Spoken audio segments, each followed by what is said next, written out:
Ok, donc bonjour tout le monde. Donc là, je vais vous présenter, c'est la deuxième version de ce séminaire. J'ai déjà présenté ce séminaire, mais moi, a insisté pour qu'on enregistre. Alors, on va enregistrer. Donc l'idée, là, c'est de vous présenter le langage Rust. Donc c'est un langage système. Je vais rentrer un petit peu dans le détail après. Donc l'idée, c'est aussi de vous présenter le contexte. Parce qu'effectivement, comparer des langages, je vais comparer des langages qui sont très différents. Et pour ça, je vais commencer avec un petit peu d'histoire. Le premier langage de programmation, que vous connaissez certainement, c'est Fortran, 1957. Donc pour vous situer un petit peu la situation à ce moment-là, Youri Gagarin n'est pas allé dans l'espace encore, c'est 1961, les ordinateurs sont extrêmement gros, ils prennent des pièces entières, et quand vous avez quelques kilooctets de mémoire, vous êtes le roi du pétrole. Donc voilà, c'est assez compliqué à prendre en main. 1955, pour vous donner un ordre d'idée, en termes de film, on a 3h10 pour Yuma qui sort cette année-là. On a Règlement de compte à Hockey Choral et 12 hommes en colère. Si vous n'avez pas vu ces films, regardez ces films. C'est vraiment des monuments du cinéma. Donc ensuite, très vite après, en fait, on a COBOL qui sort, 1959. Donc là, vous me voyez venir, 1959, Rio Bravo, Opération Jupon, Black Edwards, ou signé Arsène Lupin, pour citer un film français, donc avec Robert Lamoureux dans le rôle d'Arsène Lupin. Donc là, vous voyez, les ordinateurs, c'est toujours compliqué, c'est pas du tout les ordinateurs de maintenant. Si on fait un saut dans le temps de 13 ans, on arrive à C, 1972. Vous voyez qu'il y a déjà eu du temps avant que les gens se disent « Tiens, on va refaire un autre langage ». 1972. 1972, Le Parrain, Silent Running, qui est le dernier film de science-fiction d'Hollywood. Après, ils ont tout bazardé, et c'est pour ça que George Lucas, quand il a fait Star Wars en 1977, il a bien galéré parce qu'il n'y avait plus rien pour faire ça, d'où la naissance d'ILM. Et L'aventure, c'est l'aventure, typiquement pour citer un autre film. Donc là, pareil, les ordinateurs, on commence à avoir des fréquences d'horloge un peu plus rapides que les précédents, mais c'est pas non plus, c'est pas foufou, il n'y a pas beaucoup de mémoire, il faut faire attention à tout ce qu'on alloue. C'est assez compliqué à suivre. Et là, il faut encore attendre 13 ans. 1985, C++. Et que tous ces langages sont vieux. 1985, donc là, on a Brasil, on a Legend, on a Commando, La couleur pourpre, Witness et Retour vers le futur, avec la date 1985 emblématique dans ce film. Donc là, en fait, c'est toujours pas foufou. On a plus de mémoire, donc ça va mieux, mais il n'y a toujours qu'un cœur dans les processeurs. Ils font une chose à la fois, un peu vite pour faire semblant qu'en fait, on peut faire beaucoup de choses, mais en fait, c'est qu'une chose à la fois quand même. Et 1991, Python, c'est vieux aussi. Eh oui, 1991, La Fatale 3, Terminator 2, Le Robin des Bois avec Kevin Costner, Hot Shot, La Belle et la Bête, Thelma et Louise, Il était une fois en Chine avec Jet Li, ou Ricochet avec Denzel Washington, pour en citer quelques-uns. Donc c'est aussi pour vous montrer que là, normalement, vous devriez connaître de plus en plus de films parce qu'on se rapproche de maintenant. Et là, en fait, les ordinateurs, là, on peut avoir quand même quelques mégaoctets de mémoire si on a du budget, mais pas plus. Les machines font qu'une seule chose à la fois. Et ce qui est très bien, c'est que je peux reboucler avec le séminaire de ce matin de Joël. Pour rappel, la première architecture vectorielle, donc qui calcule avec un seul cœur, mais plusieurs choses en même temps, c'est 94. Donc c'est le roi lion. Soyons logiques avec cette slide. Donc moi, je vais vous parler de Rust. Rust, c'est 2015. C'est extrêmement récent. Donc là, les machines, elles ont plein de cœurs, elles ont de la mémoire. Alors, pas autant que maintenant, mais on est quand même à plusieurs gigas sans aucun problème par machine. On a des cœurs qui font plusieurs choses, qui peuvent vectoriser jusqu'à 8 fois sans aucun problème. Donc, vous avez une instruction et vous faites 8 calculs en même temps, voire plus si vous arrivez à faire des troncs de mathématiques, mais ça, on verra ça un autre jour. Et donc, 2015, là, pour le coup, Seul sur Mars, Inside Out, Spectre et Le Pont des Espions. Bon, il y a 2 Spielberg dans cette histoire, mais voilà, on ne se réinvente pas. Donc tout ça pour dire que je vais vous comparer dans cette présentation un langage qui a quasiment 70 ans à un langage qui en a à peine 10.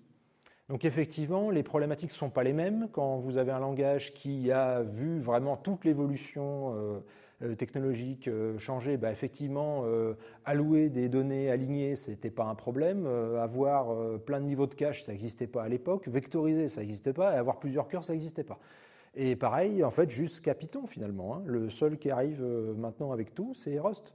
Tous les autres langages ont dû intégrer ces nouveaux concepts, et ce n'était pas du tout prévu au départ, vu que l'architecture ne le permettait pas. Donc, voilà, gardez ça en tête quand je vais présenter typiquement Rust avec ses qualités et ses défauts, parce que l'idée c'est aussi de vous présenter les deux. Hein. Je ne vais pas juste vous présenter les qualités en disant que ce langage est génial, l'idée c'est de vous dire que ce langage est génial, mais avec ses défauts aussi, parce que effectivement le monde n'est pas parfait et quand on prend quelque chose, on arrive toujours avec des défauts. Alors Rust, donc comme je vous ai dit, Rust c'est un langage système, donc l'idée c'est un langage qui est comme C, C++, donc vous pouvez vraiment faire de la sorcellerie avec la mémoire sans aucun problème. C'est vraiment le but, hein, c'est de pouvoir gérer finement ce que vous voulez faire. Vous avez de quoi construire un projet, donc là c'est Cargo qui va faire ça, donc en C ou en C++ ou en Fortran ça sera plutôt CMake, donc qui est un standard depuis déjà pas mal de temps. Si vous n'utilisez pas CMake, vous faites du Make, faites du CMake, et si vous êtes encore pile que vous faites des auto-tools, laissez tomber, faites du CMake, ça vous gagnera énormément de temps, pour le coup c'est un standard et c'est pas pour rien. En termes de documentation, il n'y a pas de problème non plus. Hein. RustyDoc fait le travail. Bon, il a des petits progrès à faire, mais ça marche plutôt pas mal. Doxygen est le standard plutôt pour C++. Vous avez Zensical ou MakeDoc pour Python, même si, d'après ce que j'ai compris, Zensical c'est vachement mieux, mais bon, voilà, vous pourrez vous faire votre avis par vous-même. Et voilà typiquement deux petits exemples de main, de Hello World. C'est vrai que c'est très très proche en termes de syntaxe. On peut dire que, je vais mettre là, on peut dire que voilà, c'est très très proche. Vous avez un print, un println point d'exclamation, il se passe quand même des trucs bizarres, mais bon, globalement, on comprend ce qu'on veut dire. Et là, il y a un petit peu plus de choses, mais finalement, c'est pas très dépaysant. Bon, après, ça va changer, mais voilà, ça ressemble à quelque chose de raisonnable. Et après, comme c'est un langage qui arrive en 2015 et que tout le monde, par définition, utilise d'autres langages, il faut simplifier la vie des futurs utilisateurs. Donc, Cargo peut vous générer automatiquement des projets avec déjà la structure du projet qui est déjà bien gérée comme il faut. Et en C++, en C ou en Fortran, vous avez plein d'IDE qui vont vous générer des projets bien comme il faut. Parce que pour le coup, ces langages sont plus anciens, une base d'utilisateurs qui est bien plus importante. Et du coup, effectivement, il n'y a pas besoin de faire ce genre de choses pour appâter le chaland, parce que du coup, par définition, les gens s'en servent déjà. Donc, ce n'est pas du tout aussi les mêmes communautés. Donc, gardez ça aussi en tête. Alors, je vais commencer avec les choses les plus brillantes qu'il y a dans Rust, et puis après, on va arriver jusque, vous verrez bien, parce que voilà. Donc, il y a des choses vraiment brillantes dans ce langage, et je vais commencer par ça, parce que c'est quand même très fort ce qu'ils ont réussi à faire. C'est le concept de trait. Donc, un trait, vous pouvez voir ça comme un contrat d'API. Donc, l'idée, c'est que je dis, mon type doit avoir l'implémentation de telle méthode, doit définir tel type à l'intérieur, des choses comme ça. C'est vraiment un contrat, je veux que ça soit comme ça, et après on vérifie si je satisfais le trait, c'est que je respecte le contrat d'API. Pour le coup, ça c'est quand même très bien. Donc voilà un petit exemple de contrat d'API, donc un isSimpleType par exemple, donc je crée mon trait abstrait, je dis je veux avoir la méthode isSimpleType dedans, qui va me dire à la fin, si je renvoie un booléen, pour dire si c'est vrai ou si c'est faux. Et si je fais l'implémentation pour un entier, je peux dire que mon entier est un type simple, pourquoi pas. En Fortran, on dirait plutôt type primitif, c'est un peu la même idée. Et si je fais l'implémentation pour un Shadok, parce qu'évidemment c'est une de mes présentations, donc il y aura forcément un Shadok quelque part, là je peux dire que c'est un type complexe. Potentiellement c'est une structure qui peut contenir plusieurs attributs, donc a priori je peux explicitement dire que c'est complexe. Enfin que c'est pas simple en l'occurrence là. Donc là, c'est explicite. Et c'est le mot-clé qui va revenir le plus souvent dans cette présentation. Rust est un langage qui est vraiment explicite.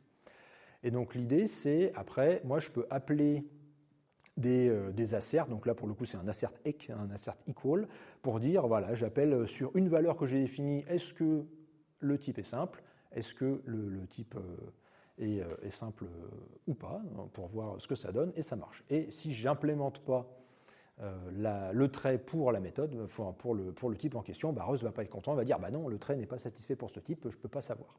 Et au moins, on a une erreur qui est assez claire. Donc là, typiquement, si j'appelle ça pour un JB, il va me dire non, ça n'existe pas, je ne l'ai pas défini pour un JB, ça ne marche pas. JB n'implémente pas le trait. Ça donne des erreurs assez claires. En C++, on peut faire la même chose, pas forcément avec des concepts, on peut le faire de manière extrêmement simple avec de la surcharge, tout simplement. Il y a énormément de concepts en C++. Là, la surcharge, ça suffit. Je fais deux méthodes isSimpleType que je surcharge soit pour des entiers, soit pour un Shadok, et je renvoie true ou false, comme avant. Ça marche de la même manière. Et là, de la même manière, j'ai mon implémentation pour les int32, mon implémentation pour le Shadok, et c'est explicite de nouveau. Donc, pas de problème, il n'y a pas de révolution exceptionnelle jusque-là, mais on peut aller très loin avec ça. De la même manière, donc là je peux l'appeler comme ça si vous voulez, et je peux faire une autre implémentation en C++ en disant « Ah, mais en fait on va faire ça avec des templates plutôt », en disant bah, « Par défaut, si on me passe un type template, bah, c'est faux, parce que ça peut être n'importe quoi, donc soyons raisonnables, disons que c'est potentiellement complexe, que c'est pas simple, et je peux surcharger pour un entier en disant « Ah, bah, l'entier, je sais que c'est simple ». Mais quand on fait ça, bah, on peut appeler, donc avec les chevrons, on peut passer les types directement, donc on a une évaluation statique.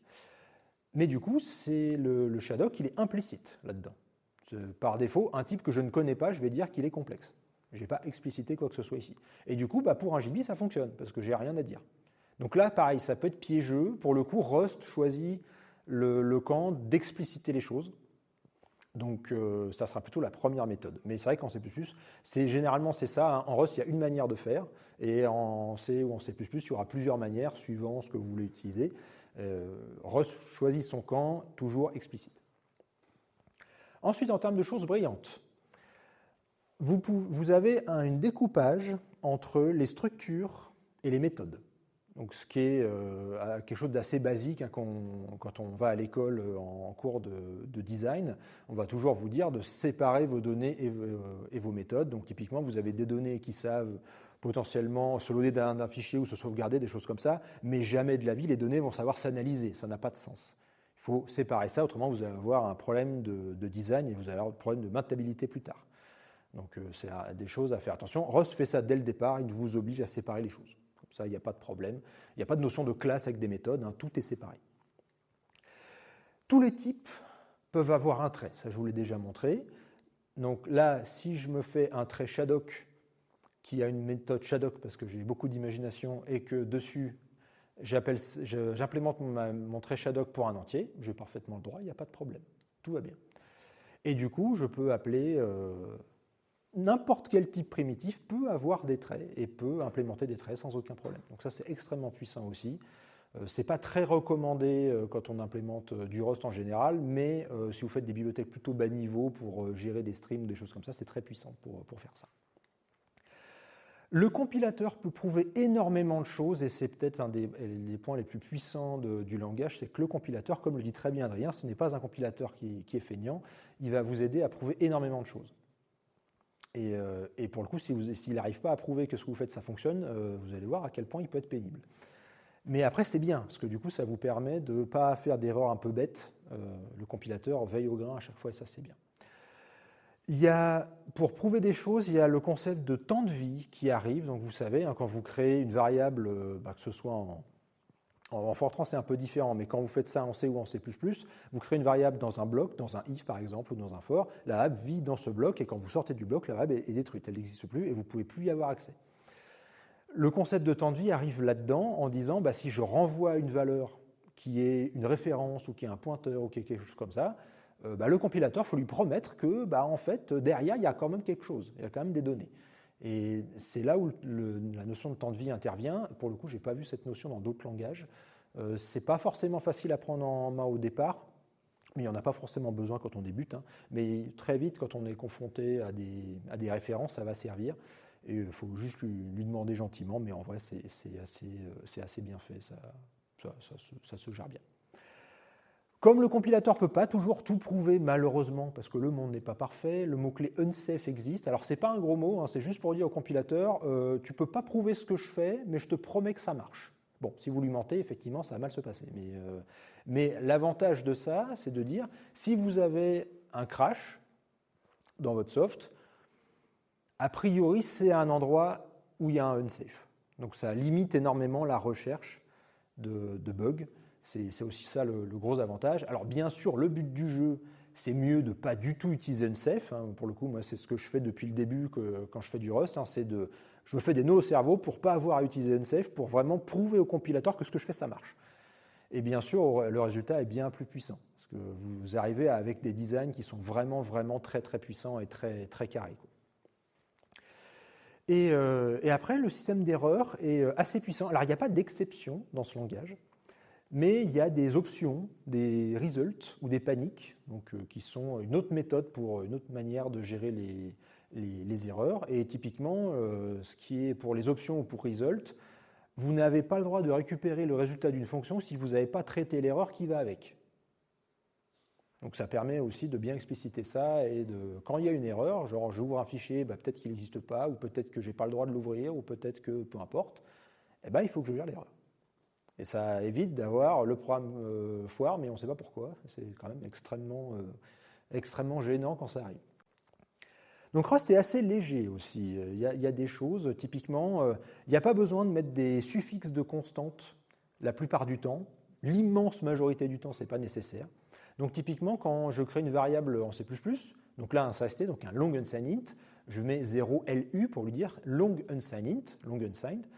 Comme ça, il va directement me caster mon 0 dans le bon type. Autrement, il va le caster en int. Bon, maintenant, il commence à faire des progrès, les compilateurs, mais avant, il castait en int, et après, il disait « Ah, c'est un long unsigned int, donc je vais caster mon int en long unsigned int. » Donc vous perdez un cast qui est un petit peu ridicule. Rust, il va le faire correctement dès le départ. Bon, pareil, c'est un langage récent. On peut faire beaucoup plus de choses, et il est hors de question d'écrire un compilateur qui fait du Rust en 1972. Donc voilà, il faut aussi remettre dans le contexte, c'est tout à fait normal. Il n'y a pas de paramètres par défaut. Donc tout est explicite, on revient sur cette histoire. En Rust, tout est explicite, rien n'est planqué sous le tapis. Donc il va vous comprendre le concept de paramètre par défaut, il va vous dire « Ah, je sais que tu es en train d'essayer de mettre un paramètre par défaut, mais non, je ne suis pas d'accord, il n'y a pas de paramètre par défaut. » Donc le compilateur comprend le concept, mais il vous interdit de vous en servir. Il n'y a pas de surcharge. Il n'y a pas de méthode virtuelle. Il n'y a pas d'héritage. Il n'y a pas grand-chose, en fait, finalement. Et justement, c'est ça qui est très puissant en Rust. La seule question que vous devez vous poser, c'est est-ce que ce type implémente ce trait ou pas? C'est tout.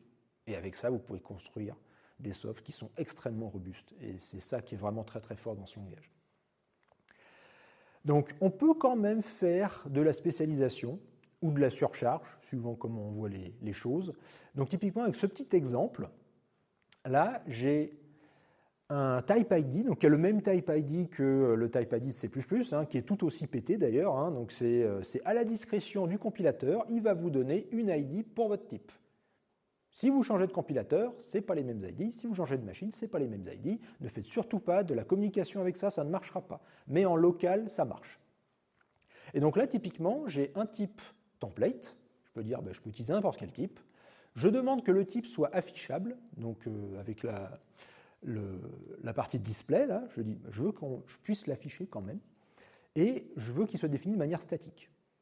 Donc, vous voyez, c'est pas du template à la C++, où c'est template et on croise les doigts pour qu'on ne nous passe pas un truc trop tordu quand même. Là, on demande des caractéristiques, donc des traits spécifiques. Le template doit implémenter le trait display, le trait statique, il doit être statique, enfin ce genre de choses. On limite quand même le spectre des templates. Ensuite, on fait la spécialisation pour un entier, donc avec cette superbe syntaxe, le type ID off avec le type ici. Et une fois qu'on a fait l'implémentation de ça, on peut faire une implémentation générique derrière. Donc, ce n'est pas aussi classe que le compilateur se débrouille avec de la surcharge. Pour le coup, ça, c'est quelque chose que j'aime beaucoup en C++. Mais on peut quand même le faire. Si vous en avez vraiment besoin, c'est possible. Après, normalement, avec le système de template, vous n'avez pas forcément besoin de le faire. Il y a moyen de gérer ça d'autres manières. Alors, il y a plein de choses qui sont sympas en Rust aussi. Typiquement, quand vous avez des fichiers sources, vous pouvez implémenter ce que vous voulez dedans, donc vos structures, vos traits, les enums, tout ce que vous avez envie, mais vos tests unitaires aussi. Et ça, c'est bien, parce que du coup, vous n'avez pas à aller n'importe où dans votre soft pour vous dire « Ah oui, alors j'ai l'implémentation, j'ai l'arborescence de toute mon implémentation, mais j'ai la même arborescence pour mes tests pour ne pas me perdre, mais à côté, parce que je ne veux pas installer mes tests, ça n'a pas de sens. » Et du coup, typiquement, que ce soit en Python, que ce soit en C, en C++, en Fortran, vous mettez vos tests ailleurs, parce qu'autrement, vous installez vos tests, et vos tests, ils sont potentiellement plus gros que votre soft, et vous ne voulez pas installer ça, en fait, techniquement. En Rust, le compilateur est malin, donc vous pouvez dire, ah, ça c'est un test, donc vous le laissez dans les sources, mais il ne va pas l'installer. Il va faire attention. Ensuite, par défaut, tout est constant. Donc c'est le contre-pied absolu de tous les autres langages. Donc par défaut, rien n'est constant. Là, tout est constant. Donc ça veut dire que vous n'avez pas besoin de mettre des consts partout, donc ce qui est généralement ce qu'on fait avec le compilateur, parce que ça permet au compilateur de lui dire, en fait, je vais lire ces données, mais je ne vais jamais les écrire, donc elles vont descendre en cache, mais elles ne vont jamais remonter. Donc le compilateur peut faire plein d'optimisations pratiques quand on fait ça. C'est pour ça qu'on conseille toujours aux étudiants qui font du calcul de mettre le plus de consts possible dans leur programme. C'est pour aider le compilateur à faire ce genre de choses. Mais là, pour le coup, c'est un petit peu l'inverse qu'il faut faire. Là, je vais dire par défaut, si je dis rien, c'est que c'est constant, mais si je dis mute, donc mutable, là, le compilateur va se dire ah, c'est bon, c'est pas constant. Donc c'est le contre-pied des autres langages. Encore, c'est un coup à prendre. Au début, on les oublie, les mutes, hein, évidemment, mais on finit par prendre le coup, c'est quand même pratique. Donc ce qui est marrant, c'est que vous allez avoir des mutes un petit peu partout plutôt que d'avoir des consts un peu partout. C'est un peu le miroir de C++, c'est assez rigolo à voir. Vous avez une macro to do qui est pas mal, c'est quand vous n'avez pas le temps d'implémenter quelque chose, mais vous voulez quand même que ça compile, en fait ça va compiler, mais si vous passez à l'intérieur, il va vous dire « Ah non, ça c'est pas encore implémenté ». Ça vous évite de faire des returns bizarres ou des macros un peu moches. Là, c'est intégré directement dans la bibliothèque standard, c'est assez pratique aussi. Et Rust va vraiment vous encourager à exploser vos projets en petits morceaux. Donc ce qu'on appelle des crates, hein, ils appellent ça des crates, les paquets Rust, hein, c'est comme les wheels ou les choses comme ça pour les autres langages. Et donc l'idée, c'est que vous, au lieu d'avoir un gros projet, vous allez faire plein de petites crates, comme ça vos collègues vont pouvoir les réutiliser si vous avez envie, il n'y a pas de problème. Donc ça, pour le coup, c'est très bien. Et Cargo est extrêmement puissant là-dessus parce qu'il y a le cargo lock, le fameux cargo lock, qui vous permet d'avoir exactement les versions de vos dépendances. Donc vraiment la version, l'URL, le chat de vos dépendances, et vous avez exactement la dépendance dont vous avez besoin pour compiler à ce moment-là. Donc vous ne pouvez pas vous faire avoir avec en fait le paquet a changé ou en fait c'est plus le même. Non, le chat sera différent, donc ça, vous ne pouvez pas avoir ce genre de problème. Donc ça, c'est pour le coup, c'est extrêmement puissant aussi. Et si ça vous rappelle un certain Pixilog, c'est tout à fait normal. Pixie est implémenté en Rust et utilise justement le même concept. Alors le Pixilog, c'est plutôt quelque chose qui ressemble à du YAML et le Cargolog, c'est du TOML, mais l'idée est la même finalement. Donc Rust est assez concis. Vous avez vu depuis le début, les types, c'est vraiment court. Hein. On est un peu radin en nombre de caractères. Donc un char, justement, ça va être un I8. Un unsigned char, ça va être un U8. Les floats, ça va être des F32 ou des F64 pour les floats 64. Vous voyez, c'est très concis. Hein. C'est beaucoup plus concis que ce qu'on pourrait avoir en C ou en C++. Donc pareil, c'est un coup à prendre au début. Pour les const char étoiles, ça va être plutôt des str. Les std strings, ça va plutôt être des strings. Les std vectors, ça va plutôt être des vec. Vous avez les fonctions, ça va être fn, les publics, ça va être pub, les implémentations, ça va être impl. Donc, le nombre de caractères, ça coûte cher. Hein, donc, c'est quand même marrant qu'un langage de 2015 où les machines ont des gigaoctets se limite à des contraintes comme ça, alors que les langages de 72, ils disent c'est bon, long unsigned, il n'y a pas de problème, tout va bien. Qu'est-ce qui pourrait mal se passer? Mais bon, c'est des trucs qui me font beaucoup rire. Et pour les pointeurs et les références, alors c'est délicieux. Donc un pointeur classique, ça serait plutôt box. Pour les références, vous avez les perluettes classiques qu'on utilise relativement souvent quand la référence est statique. Mais vous avez aussi refmute ou refsail, suivant ce que vous voulez faire de votre référence. Et mon petit chouchou, référence counter, qui est RC, parce que c'est quand même vachement long à écrire. Donc voilà, quand vous tombez sur un RC et que vous débutez en Rust, bonne chance, parce que pour le coup, savoir ce que ça fait, c'est pas forcément trivial. Vous avez Arc aussi, typiquement, qui est très puissant aussi, mais on verra ça potentiellement un autre jour. Là, l'idée, c'est de rester quand même raisonnable en termes de complexité. Donc comme je vous ai dit, Rust est explicite. Donc typiquement, si j'appelle une fonction en Rust, donc là je crée une variable var et je l'appelle avec un appel de fonction qui s'appelle function call, parce que comme ça au moins on sait ce qu'on fait. Et en Rust, vous allez tout de suite remarquer que si je dis que ma variable est mutable, je suis obligé de la passer comme étant mutable à ma fonction pour dire à Rust, je sais que ma fonction, mon appel de fonction va modifier ma variable. Autrement, je n'ai pas le droit de l'appeler. Et ça, c'est bien. Typiquement, en C++, quand on a un appel comme ça, on va se dire est-ce que var est modifié ou pas? J'en sais rien. Il faut que j'aille voir le prototype de la fonction, voir comment elle a été implémentée, pour savoir si c'est le cas ou pas. Là, il n'y a qu'une seule fonction possible. C'est une variable mutable avec l'entier derrière. En C++, soit la variable elle est const, donc je passe mon entier par copie par exemple, donc la variable que je passe est constante, soit je la passe par référence. Mais rien ne me dit dans l'appel s'il y a quelque chose qui a changé. Donc là, on sent que ça a été fait par des gens qui pensaient à faire aussi du système, en se disant, moi, si j'appelle une fonction, je ne veux pas aller sauter sur la fonction pour savoir qu'est-ce qu'elle fait, pour me demander comment il faut que je l'appelle. Là, c'est explicite dans l'appel, je n'ai pas besoin de savoir qu'elle fait, mais je sais qu'elle va modifier ma variable. Ça, c'est très, très puissant aussi. Pour relire, pour faire de la relecture de code, c'est très, très puissant. Et donc là, vous avez la fameuse petite éperluette pour vous montrer que, oui, en fait, c'est modifié. Mais comme par défaut, tout est... rien n'est constant en C++, ça peut être piégeux, quoi. Donc là, il n'y a pas de cast implicite aussi. Donc si vous devez convertir un type dans un autre, c'est explicitement qu'il faut dire as. Donc là, ce n'est pas un opérateur de cast, mais c'est un peu le même principe. Et dans vos implémentations, donc tout va être privé par défaut. Donc tout ce qui est fonction, struct, trait, etc. Mais là où c'est subtil, c'est que c'est privé au niveau du fichier, pas au niveau de la structure, de la struct en elle-même ou de la classe en elle-même, pour faire le parallèle en C++. C'est vraiment quand vous êtes dans le fichier, vous avez le droit de voir l'intérieur des attributs des autres, mais si vous êtes dans un autre fichier, vous n'avez pas le droit. C'est pour ça que vous avez le droit de faire des tests unitaires, typiquement. C'est un autre coup à prendre, finalement. Ce n'est pas tout à fait la même chose.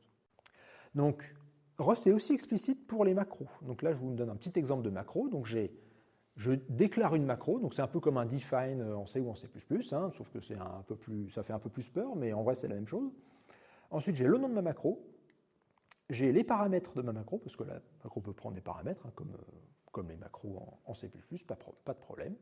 Le corps de la macro, donc là je vais créer des fonctions avec cette macro, pourquoi pas. Bon, j'ai un appel qui ressemble étrangement à du bash extrêmement moche, mais bon, manifestement, c'était pas forcément le moment de le faire. Je ne sais pas pourquoi ils ont eu cette syntaxe-là, mais c'est une syntaxe qui est officielle pour faire des macros. Donc si vous avez des choses dégueulasses comme ça, c'est une macro, désolé. Bon, tout n'est pas génial, mais bon, voilà. Et après, je peux appeler ma macro sans problème. Ce qui est puissant là-dedans, c'est que les paramètres de la macro sont typés. Vous avez certainement déjà eu des petits problèmes si vous avez appelé du C ou du C++ et vous avez une macro et vous avez oublié de mettre des parenthèses autour de vos paramètres. Et du coup, vous avez un problème d'opérateur et vous faites A plus B et en fait fois quelque chose et en fait c'est B fois quelque chose et le A, désolé, il fallait mettre des parenthèses. Là, ça n'existe pas. Vous avez vraiment des types. Alors les types ont des noms exceptionnels, alors je suis obligé de vous en parler. Donc typiquement, TY c'est type, parce que type c'est long à écrire quand même. TT c'est token tree.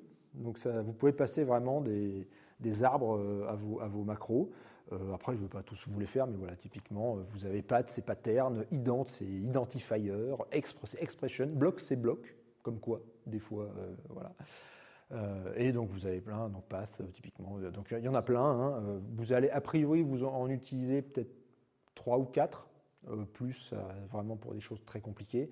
Mais c'est bien aussi de savoir ce qu'on fait, on voit la macro, on sait ce qu'elle fait. C'est pas comme en C ou en C++ où ça peut être n'importe quoi et si on passe pas ce qu'il faut, désolé, ça explose, quoi. Là au moins il y a quand même un check qui est fait.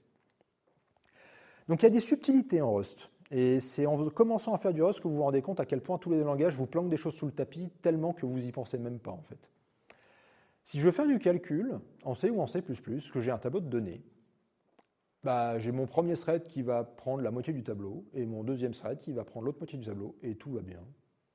Et je ne me suis pas posé de questions et ça marche. Et du coup, si je veux faire ça en Rust, j'ai mon premier thread qui prend le tableau, et le deuxième thread, il ne peut pas y accéder. C'est embêtant quand même. Le premier thread a un lock sur le tableau, en entier. Le deuxième thread n'a pas le droit d'accéder. Donc ce qui fait que si je fais ça, en fait, je n'ai pas de scalabilité, je n'ai pas de concurrence. Donc je peux avoir autant de threads que je veux, en fait, c'est comme si j'en avais qu'un. C'est embêtant quand même. Bon, Rust est subtil. Il y a un truc qu'il faut faire en plus qu'on n'a pas fait là. c'est les chunks. Il faut dire au compilateur, je découpe mon tableau virtuellement en 2 chunks, et là, chaque chunk a le droit d'avoir un thread. Ça, c'est un truc qu'on ne fait pas en C++ ou en C. On appelle Pragma ou MP4 et puis ça marche. Ou on appelle TBB et ça marche. On appelle ST-Transform et ça marche. En Rust, il faut explicitement dire « Ah, en fait, le compilateur, je te promets que je vais découper mon tableau dans le nombre qu'il faut et tout va bien se passer. » Parce qu'effectivement, Rust a raison. Si vous accédez à vos données et qu'il y a un moment où vous dépassez, bah là, vous avez le droit. Et il va potentiellement se passer une catastrophe. Genre, j'appelle mon élément i et mon élément i plus 1, et bah, pas de bol, le plus 1, en fait, c'est le tableau d'à côté, et j'ai potentiellement un problème. Rust dit, ah non, c'est pas possible, il faut expliciter les choses, et là, du coup, si ça arrive, le compilateur ne va pas être content. Il va vous dire que c'est pas possible. Donc voilà, il y a des petites choses comme ça, on se fait avoir quand on commence, c'est un petit coup à prendre. Mais si on fait ça, tout va bien, on a de nouveau de la concurrence, on a de nouveau de la scalabilité, tout va bien. Sachant qu'il n'y a pas de coût en fait en termes d'implémentation, c'est juste, on dit au compilateur, je te promets que je vais découper. Mais derrière, ça marche comme du C++, c'est juste que le compilateur fait la vérification en plus. Donc voilà, c'est aussi ça la chose. Donc Rust est puissant. Rust est très puissant. Les itérateurs sont extrêmement puissants, donc si vous avez déjà eu l'occasion de jeter un œil aux itérateurs de la STL, donc la librairie standard, ils sont déjà très puissants, mais les itérateurs de Rust, vous avez vraiment tout. Vous avez les enumerate, vous pouvez prendre des bouts, vous pouvez trier, vous pouvez sauter dans vos itérateurs comme vous avez envie, c'est extrêmement puissant. Et tout est évalué de manière paresseuse, donc comme les chunks juste avant. On dit au compilateur, voilà globalement ce que je veux faire en enchaînant les appels, et après, globalement, il va voir ce qu'on veut faire et il va se débrouiller pour que ça fonctionne. Donc c'est comme les stdview transform, typiquement, que vous avez en C++ 23. Et zip, pareil, ça fonctionne très très bien, il n'y a pas de souci. Donc ça ressemble à ça, si vous voulez faire des zips. Donc j'ai 2 tableaux, je zip et j'itère mes tableaux en même temps. Comme ça, je suis sûr qu'il n'y a pas de problème. Donc Rust, là, va couper au plus court, comme à peu près tous les langages. Et typiquement, si vous faites du C++ 23 avec le CViewZip, vous avez la même chose, même si j'ai quand même une petite préférence pour l'utilisation du ViewZip par rapport au Rust, qui des fois peut être un peu lourd. Mais bon, ça c'est une question de goût, c'est pas grave. Je peux survivre, il n'y a pas de souci. Donc des fois, Rust est un peu complexe. Parlons d'un type trivial. Les enums. C'est facile un enum. C'est un entier avec des valeurs nommées. On ne peut pas se tromper. Qu'est-ce qui pourrait mal se passer ? Donc là, voilà un petit enum typiquement où on a un mode de clock, donc typiquement la sorcellerie qu'on fait là dans l'équipe avec des mocks dans tous les sens. On a un mode no mock, un mode mock et un mode mock record. Voilà, tout va bien, pas de problème. Sauf qu'on est en Rust. Et en Rust, les enums, c'est pas vraiment des enums en fait. Il y a une petite arnaque. Donc pour illustrer l'arnaque, prenons un Shadok qui peut s'afficher, parce que c'est quand même pratique, donc c'est le print du debug, quand vous débuguez, vous avez plus d'informations. Prenons un JB, qui peut aussi s'afficher. Et bien avec Rust, je peux mélanger les deux dans un enum que j'appelle Ruxel, parce que c'est logique, et donc je peux faire une valeur Shadok qui prend un type Shadok, donc un constructeur de Shadok, le Shadok qui est là, et une valeur JB qui contient un JB, le JB qui est là. Et je peux mettre empty en disant, là, en fait, il n'y a rien, voilà, pas de problème. Et je peux m'en servir comme ça, avec match, que vous pouvez voir comme un switch boosté aux hormones, parce que ça fait vraiment le café, match, en Rust, c'est un truc de fou. Et donc là, je dis Ruxel, Shadok, avec un Shadok à l'intérieur, donc j'extrais la variable Shadok, et là, je peux faire des choses avec. Pareil pour le JB, je peux faire des choses avec, et empty, je peux dire que c'est empty, et voilà. Et donc c'est pour ça qu'en Rust, vous n'avez pas besoin d'héritage, vous n'avez pas besoin de fonction virtuelle, parce que c'est typiquement le genre de sorcellerie qu'on va faire en C++ pour mélanger des types différents dans un même tableau. Là, en Rust, vous avez juste un enum. Et ça marche pareil. Donc on peut faire la même chose, mais il faut réfléchir un tout petit peu différemment. Et en fait, les enums sont des arbres. C'est ça l'arnaque de Rust. On se dit un enum, c'est facile, et puis après, on voit la doc et on se dit ah, en fait, non, pas du tout. Voilà. Donc des fois, Rust est trop puissant. Je vous ai montré déjà un petit peu ça au début, ça s'appelle des proc macros. Donc l'idée des proc macros, c'est que vous avez un derive pour décorer votre fonction, c'est un peu un décorateur comme en Python, si vous voulez. Et là, vous pouvez dire, en fait, je veux que la structure que je définis, en fait, elle implémente ce trait. Donc typiquement, default pour avoir des paramètres par défaut, debug pour avoir le print de debug que je vous ai montré, ou des macros custom. Et là, à ce petit jeu, vous pouvez faire tout ce que vous voulez. Vous pouvez faire de la comparaison, de l'égalité, de l'affichage, de parsing d'arguments, du format de données, tout. Et donc, les proc macros, elles sont capables de changer la représentation intermédiaire du compilateur. Vous savez, le compilateur, et vous prenez du texte, vous le mettez dans un graphe. Et bien, ce graphe-là, vous pouvez le passer à la proc macro. La proc macro prend un graphe en entrée, renvoie un graphe en sortie, et au milieu, vous faites ce que vous voulez. Vous pouvez rajouter des choses, les enlever, changer les noms. Bon, après, il faut que ça soit valide. Après, ça peut casser. Mais c'est vraiment la puissance que vous avez avec les proc macros. C'est pour ça qu'il y a très peu de générateurs de code en Rust. En fait, c'est que le langage l'autorise dès le départ. En fait. Et donc, la représentation intermédiaire, c'est un enum. On vous passe un enum en entrée qui est un arbre et après vous faites des trucs dedans. Vous dites, voilà, j'ai ma struct, je itère sur mes attributs, sur les types des attributs, je les récupère, je fais des choses avec. Puis après, je renvoie un nouvel enum et le compilateur fait de la magie avec et ça marche. Ce qui est extrêmement puissant. Et donc le truc, c'est que faites attention parce qu'on se perd très vite. Donc faites ça sur des petits tests. Parce qu'il y a des gens qui ont commis des exactions avec des softs qui sont gigantesques basés là-dessus. À débugger, c'est horrible. C'est d'ailleurs, au bout de 10 ans, c'est toujours pas dans le main de Rust. Donc, faites ça sur des petites choses. Et une petite limitation aussi, c'est que quand vous créez une proc macro dans un crate, vous n'avez pas le droit de l'utiliser.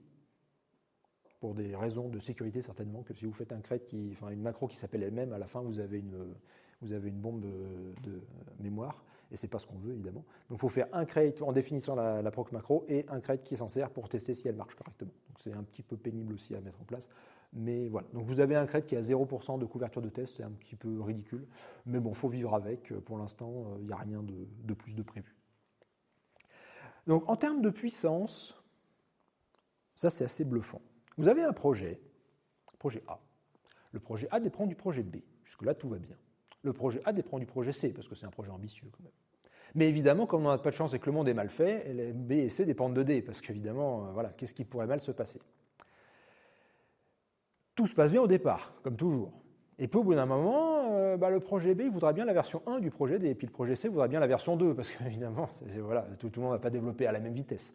Et il n'y a aucun gesteur de paquets qui arrive à gérer ça. Il va vous dire, j'arrive pas à construire l'environnement, quel dommage. Typiquement, si vous avez déjà eu le malheur d'utiliser NumPy avec des bibliothèques un peu compliquées, le nombre de fois où on se bat pour essayer de faire marcher ce truc, c'est assez galère. Et Cargo, il arrive à le faire. Il arrive à prendre des bouts de la bibliothèque D dans la version 1 compilée avec B sans problème, et des bouts de la bibliothèque D dans la version 2 compilée avec C sans problème. C'est quand même fort de réussir à faire ça. Alors ça marche avec des crates. Si vous avez des projets qui sont utilisés avec Git ou des projets locaux, là il n'y arrive pas. Il faut que ce soit des crates. Mais bon, c'est quand même très fort d'avoir réussi à faire un truc pareil. Donc en termes de crate, je vais vous présenter 2-3 petits exemples. CRD typiquement, serialisation, déserialisation, donc c'est très utile dès que vous voulez lire des configs, du JSON, du TOML, du YAML, peu importe. Vous créez votre classe, vous dites deserialize, donc en proc macro, et ça fait de la magie et ça marche. Et après, le truc, vous faites un petit TOML, vous lui dites, allez, from string, donc le TOML from string, vous lui passez, et ça marche. Et ça gère même les erreurs à votre place. S'il manque un champ, s'il est mal défini, si on passe une chaîne de caractères alors que ça devait être une valeur, ou des choses comme ça. C'est un bonheur quand ça fonctionne. Bon, c'est un cauchemar quand ça ne fonctionne pas, mais c'est un bonheur quand ça fonctionne, il faut quand même le dire. Donc typiquement, en C++, nous, on aurait datastream, checkstream, configstream, ou des choses comme ça. Donc là, on va plus loin, ça serait l'équivalent plutôt de configstream. Un checkstream, typestream et datastream, ça serait plutôt pour d'autres aspects, donc je ne vais pas parler maintenant. Et on a les implémentations C++ et Rust pour être cohérent. Mais voilà, typiquement, pour vous donner un petit exemple de choses qu'on peut faire. Et l'autre, très utilisé, c'est clap. Donc c'est pour parser des arguments.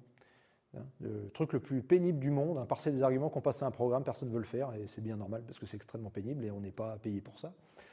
Donc là, de la même manière, je crée mon Shadok. Je lui dis, je veux pouvoir le parser, donc avec le clap parseur.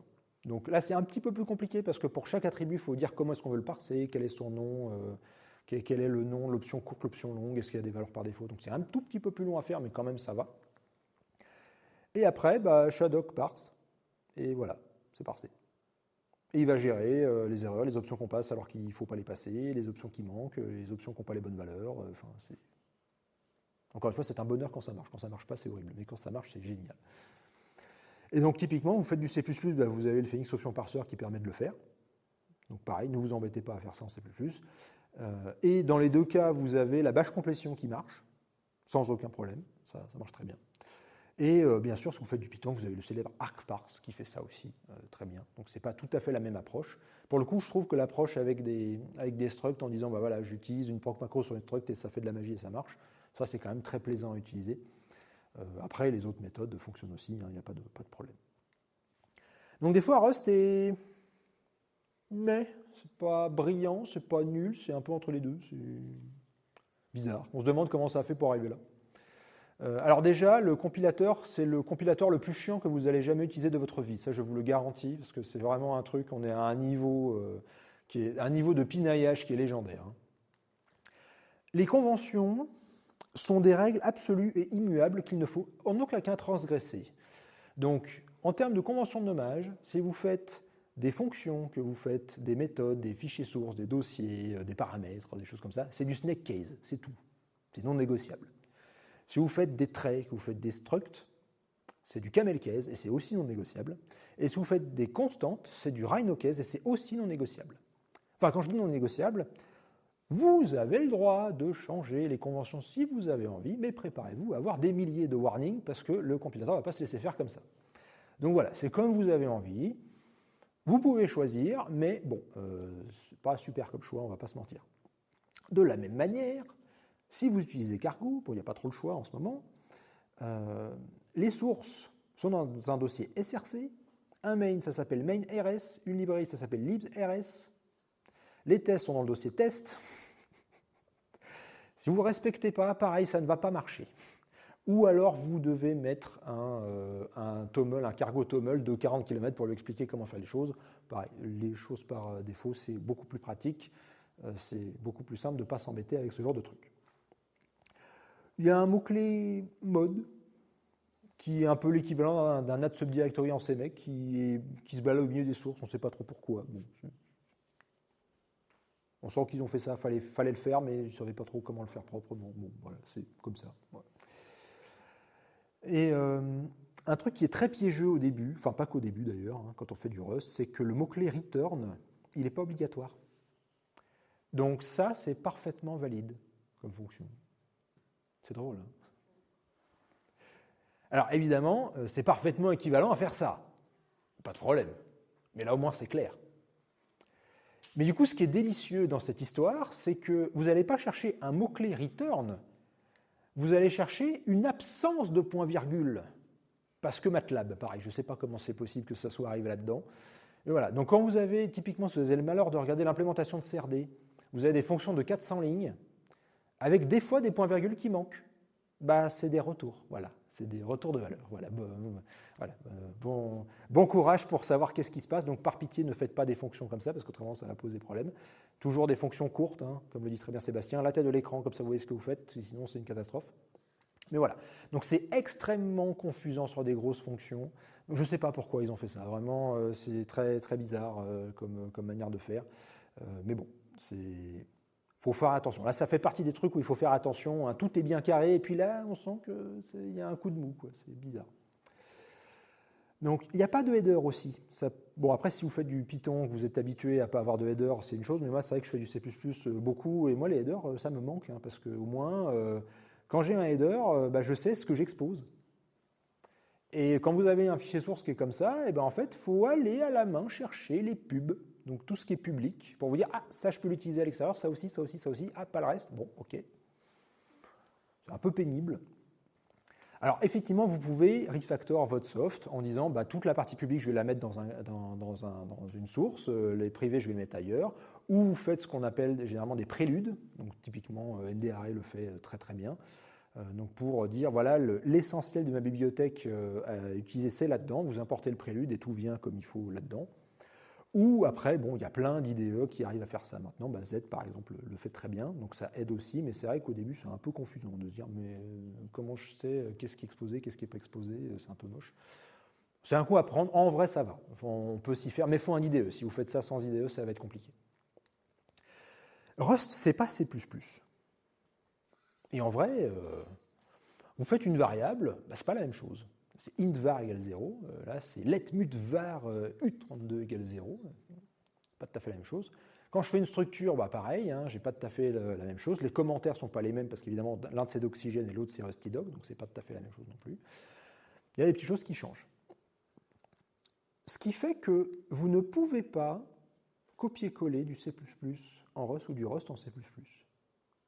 Et ça, c'est bien. Ça évite tellement de se tromper sur plein de choses. Je ne vous imaginez pas le nombre de centaines de fois où j'ai dû débugger des softs de collègues qui ont pris du C++ et qui l'ont collé dans du Python ou l'inverse. Et à la fin, on enlève les points-virgules ou on les rajoute et ça marche. En fait, non, ça tombe en marche. Et en fait, il n'y a rien qui marche, mais on ne le sait pas. Là, on est obligé de réfléchir. On est obligé de se dire, attends, il faut que je le fasse avec les traits, il faut que je le fasse avec le bon design. Est-ce que c'est vraiment pertinent? Ça oblige à avoir du recul sur ce qu'on fait. C'est vraiment, vraiment très, très puissant de ne pas pouvoir le faire, en fait. Ça aide vraiment énormément. Alors, il y a des petites choses dans Rust, on sent que la communauté, des fois, ils sont un petit peu prétentieux. Après, ils sont jeunes, ils sont jeunes, dynamiques, ils veulent que tout le monde utilise leur langage, donc ils sont un peu prétentieux. Beaucoup de gens présentent RustyDoc comme quelque chose d'exceptionnel et de bien supérieur à d'Oxygène. Alors malheureusement non, j'aimerais bien, mais malheureusement RustyDoc ne fait pas le centième de ce que fait d'Oxygène. En même temps, il est beaucoup plus jeune aussi, c'est normal, mais voilà, il y a un moment, c'est pas non plus une révolution. Il n'y a pas de graphe d'appel, il n'y a pas de graphe d'appelé, il n'y a pas de graphe d'appelant, il n'y a pas de graphe des traits, il n'y a pas des includes, il manque plein de choses encore. Il faut quand même être raisonnable. Il y a une bonne base, mais pour l'instant, c'est juste une base. Il ne faut pas non plus s'enflammer là-dessus. Des fois, on a des erreurs qui sont ultra cryptiques. Alors, je l'ai poussé un petit peu dans ces retranchements. Si vous mettez une tabulation dans une doc, le truc crash, ce qui est quand même très fort pour un caractère blanc quand même. Et il ne va bien sûr pas vous dire pourquoi. Il faut deviner que vous avez été fourbe et que vous avez fait exprès de le titiller pour voir si ça allait marcher. Et évidemment, ça ne marche pas. Ils ont encore des progrès à faire de ce point de vue-là. C'était clairement pas la priorité. Bon, après, ça peut se pardonner aussi. Donc, ce qui est délicieux, c'est quand vous lancez vos tests, les tests vont automatiquement créer votre doc. Donc, si votre doc crash, ça crache vos tests. C'est un petit peu embêtant.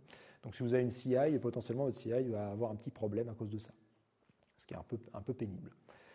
Donc, de la même manière, il n'y a pas de page principale quand vous gérez votre doc. C'est fou quand même. Je génère ma doc, je n'ai même pas de index.html quand je génère ma doc. d'Oxygène le fait, n'importe quel logiciel le fait. Mais eux, non. Le monde entier râle dessus et eux, ils sont là. Vous avez qu'à le faire. Où est le problème? Franchement, qui a besoin d'un index.html dans une doc? C'est vrai, c'est incroyable. Bon, voilà, c'est fait partie des petits trucs rigolos. Je ne sais pas pourquoi les gens se battent pour ça. Franchement, le main l'index fait 3 lignes. Mettez-le dans votre générateur, on n'en parle plus, au secours. Mais non, ils ne veulent pas le faire. C'est fou, c'est incroyable. Enfin bon. La documentation de la documentation, c'est une catastrophe. Je vous mets au défi, sans avoir jamais fait de la documentation dans Rust, de trouver quel est le format de documentation.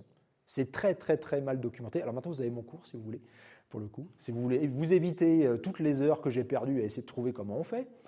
Mais un truc qui est très dommage aussi, c'est que typiquement, le Cargo, qui génère des exemples, ne va pas vous générer la doc des exemples. Donc vous ne savez pas quel format a la doc. On vous dit c'est du Markdown, super, mais quel flavor de Markdown? Il y en a 50 000 parce que Markdown ça fait rien de base. C'est l'inverse du YAML. YAML ça fait trop de choses, Markdown ça en fait pas assez. Bon, c'est dommage, ils auraient pu se mettre d'accord. Donc la documentation c'est du Markdown avec des petites choses en plus qui sont bien pour le coup. Quand vous voulez référencer des crates entre elles, c'est très puissant. Ça pour le coup, ils ont une syntaxe qui est assez sympa. Mais bon, c'est pas du Markdown standard évidemment parce que Markdown c'est un peu trop simple pour l'occasion. Et donc, je vous ai dit au début de la présentation que voilà, on gère les erreurs bien, donc avec les options, les results, pour faire attention que les choses vont bien se passer. Donc, on est forcé à gérer les erreurs correctement. Donc ça, c'est la version officielle. La version officieuse, enfin la vraie version en fait, c'est que les développeurs ils vont utiliser plutôt des points d'interrogation quand vous êtes un appelant. Vous appelez une fonction et vous appelez typiquement une fonction qui va gérer des I/O. Et la fonction va vous envoyer des erreurs, mais c'est des erreurs un peu pénibles à gérer, donc vous faites point d'interrogation et vous passez la balle à votre appelant à vous, en disant « Ah, moi je ne gère pas l'erreur, c'est au-dessus qu'on va se débrouiller, moi je ne veux pas savoir ». Bon, c'est très pratique quand on fait des I/O, il ne faut pas trop en abuser quand même, parce qu'on peut très vite se casser la gueule avec ça. Donc voilà, pour les I/O, vous avez le droit. Pour le reste, il faut faire attention quand même, il y a un moment, si vous avez des erreurs vraiment à vous spécifiques, gérez-les correctement. Après, comme le dit très bien Sébastien, c'est vous qui allez passer du temps à débugger votre code, ce n'est pas les autres. Donc, la première personne qui va aller sur votre code, c'est vous. Donc, faites les choses bien, aidez votre vous du futur et faites les choses bien. Ça sera toujours mieux. Donc, Rust est un petit menteur aussi, des fois. Enfin, la communauté Rust, ils essayent de faire des choses, d'essayer d'embellir les choses, alors que je pense que ce n'est pas vraiment la peine. Le langage est génial, quoi qu'il arrive. Mais il y a des petits trucs qu'ils n'assument pas trop. Typiquement, Rust est safe. Il y a beaucoup de gens qui vont dire Rust est safe, c'est vraiment le langage le plus safe qui existe, c'est thread safe, tout va bien.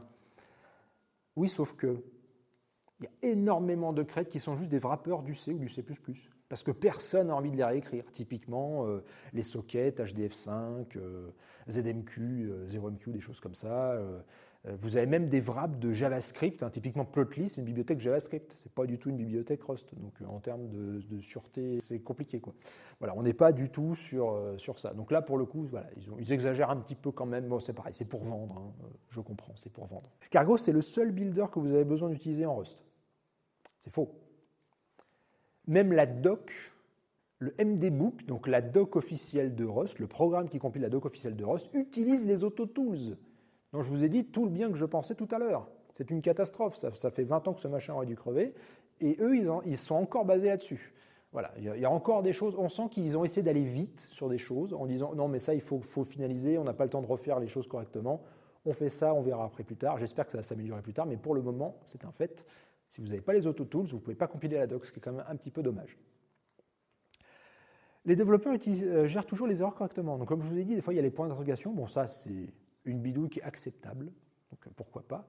Mais surtout, tous les exemples, quasiment tous les exemples du Rustbook, donc la documentation, un peu, si vous voulez, le C++ référence de Rust, utilisent unwrap et n'utilisent pas le match propre des erreurs. Donc comme ça, quand vous apprenez, vous n'avez que des mauvaises références pour apprendre à gérer les erreurs correctement. C'est un peu embêtant, mais bon, encore une fois, ce n'est pas vraiment le but du Rustbook, c'est plutôt le but des cours qui sont à côté, qui ont mis beaucoup de temps avant d'arriver.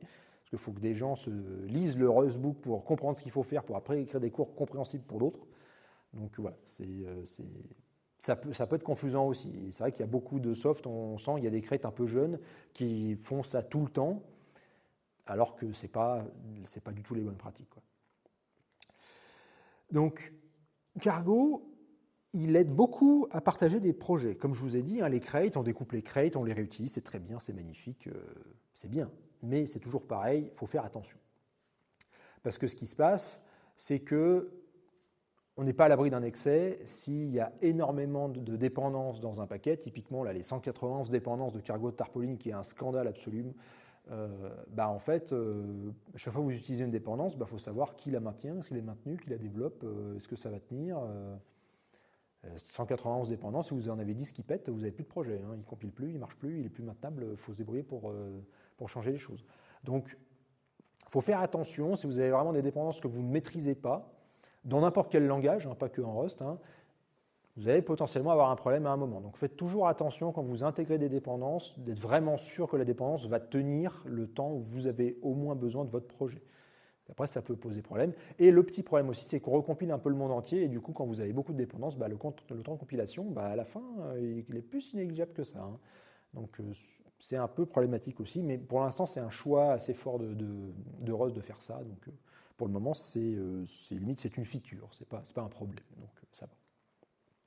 Alors Rust, des fois, peut être vraiment horrible, surtout quand on débute, mais après aussi, je vous rassure, il n'y a pas de raison, mais après, c'est mieux quand même. Déjà, Rust est explicite, donc ça, c'est bien. Mais par contre, il n'y a pas d'opérateur égal pour les strings ou les vecteurs. Donc il faut appeler clone dessus. Donc, quand vous avez l'habitude d'appeler des égales, déjà au début, vous allez avoir bien du mal parce que c'est explicite, il faut dire qu'on clone. Donc il faut appeler clone explicitement, il ne faut pas dire égal. Bon, ça, c'est un peu pénible, mais en vrai, on s'y fait. Le borrowing, donc l'emprunt, qui est présenté comme un emprunt, ça peut vraiment être un cauchemar. Donc en fait, on vous présente ça comme un emprunt En fait, c'est un vol de propriété. Vous avez une variable, vous l'assignez à une autre variable, cette autre variable, c'est elle qu'il faut utiliser maintenant. Si vous utilisez la précédente, vous n'avez pas le droit. Le compilateur va vous interdire de le faire. Parce qu'il n'y a pas de copie, en fait, c'est vraiment un transfert. Et donc, du coup, réussir à gérer ça, ça peut être compliqué. Alors, un petit exemple trivial, je veux additionner 2 chaînes de caractères dans une chaîne en C++. S1 plus S2 plus S2, tout va bien, pas de problème, c'est trivial, aucun souci. Je veux le faire en Rust, bon, c'est presque ça, en vrai ça va. Il y a une éperluette devant, il faut dire que c'est la référence de S2, ok, bon, pas grave, finalement je pinaille pour rien, quoi. Sauf qu'il y a une subtilité, c'est que la première valeur ne peut pas être une référence. Donc le S1 là ne peut pas être une référence. Donc si au lieu de faire S1 plus S2 plus S2, je veux faire S1 plus S1 plus S2, il faut que j'appelle clone explicitement, en disant « Ah, il faut que je fasse une copie. J'ai pas le droit de mettre une référence, donc je fais une copie. Tout va bien. » Et après, je peux appeler S1 et S2. Il y a la méthode format qui fonctionne très bien. Alors, c'est un peu vieux jeu, ça ressemble un peu à un sprintf. En vrai, ça dépanne bien, ça marche très bien. Donc, pour le coup, ce n'est pas forcément ce qu'on pourrait voir en C++ moderne, où vous pouvez piper des choses comme ça. Mais en vrai, ça marche quand même plutôt pas mal. Ce n'est pas toujours pratique, mais bon, ça dépanne quand même bien. Et typiquement, essayer de débugger des tests unitaires avec cargo test, vous allez voir, c'est une énorme galère. Ça, on sent aussi que ce n'était pas la priorité, qu'ils voulaient faire d'autres choses. Donc il faut faire un peu attention. Et des fois, voilà, quand vous utilisez les variables d'environnement, vous avez une trace et la trace peut être un petit peu bizarre. Et vous n'avez pas forcément ce que vous voulez aussi à la fin. Et le rapport de coverage est un peu moche, mais bon, ça c'est. Ils vont améliorer les choses aussi à un moment. Alors, petit truc rigolo sur la stack d'erreurs. Il va vous dire des choses comme ça, typiquement.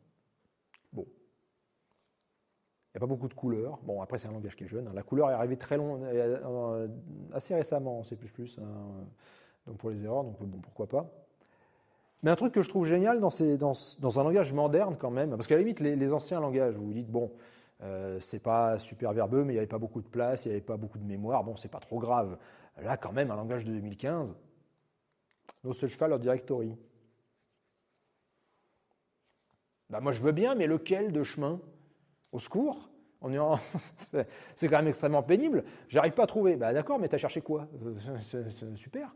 Voilà, ça fait partie typiquement du genre de problème que vous faites quand vous utilisez un petit peu trop de points d'interrogation. C'est pas bien. Voilà, typiquement à quoi vous vous exposez. Donc, après le Rust backtrace égale 1, utilisons le Rust backtrace égale full, ce qui est un concept génial, celui-là, qui est magnifique. Ça va vous sortir ça. Alors, je ne vous mets que la fin, je ne vous mets pas le début. Et là, il y a un concept que je trouve génial, c'est que tout le début, vous vous en foutez. Ce n'est pas votre problème.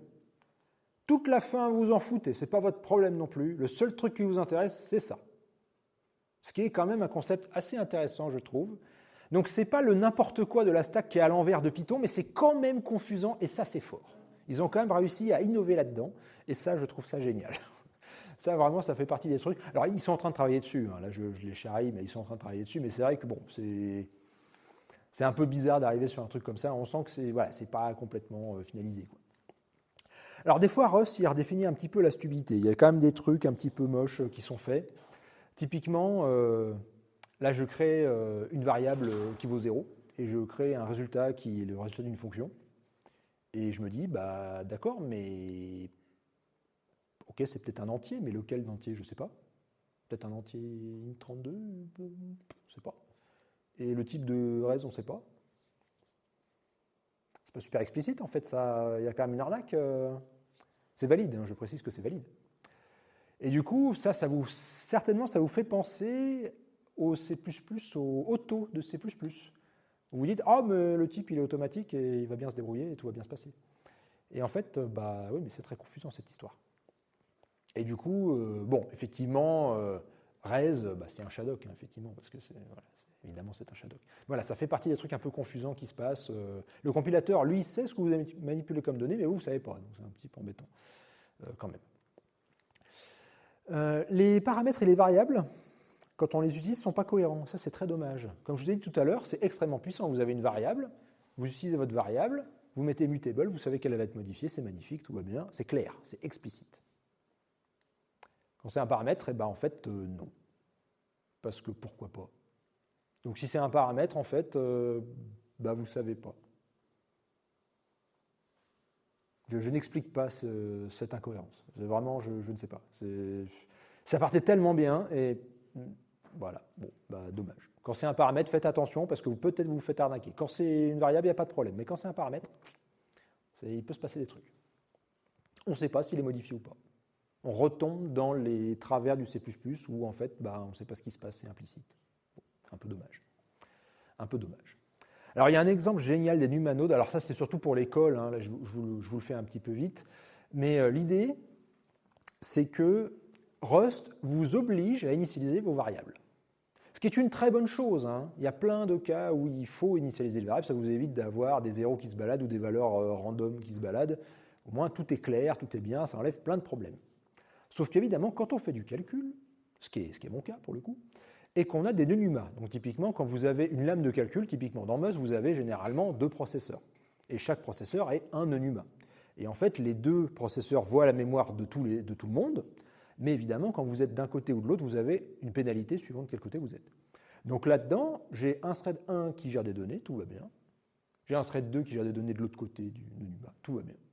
Mais si j'ai un thread 3 qui est d'un côté, qui veut accéder à des données vertes de l'autre côté, bah là, il va payer une pénalité qui peut être très forte, hein. C'est plus d'un facteur 2. Ça peut faire très très mal en termes de performance.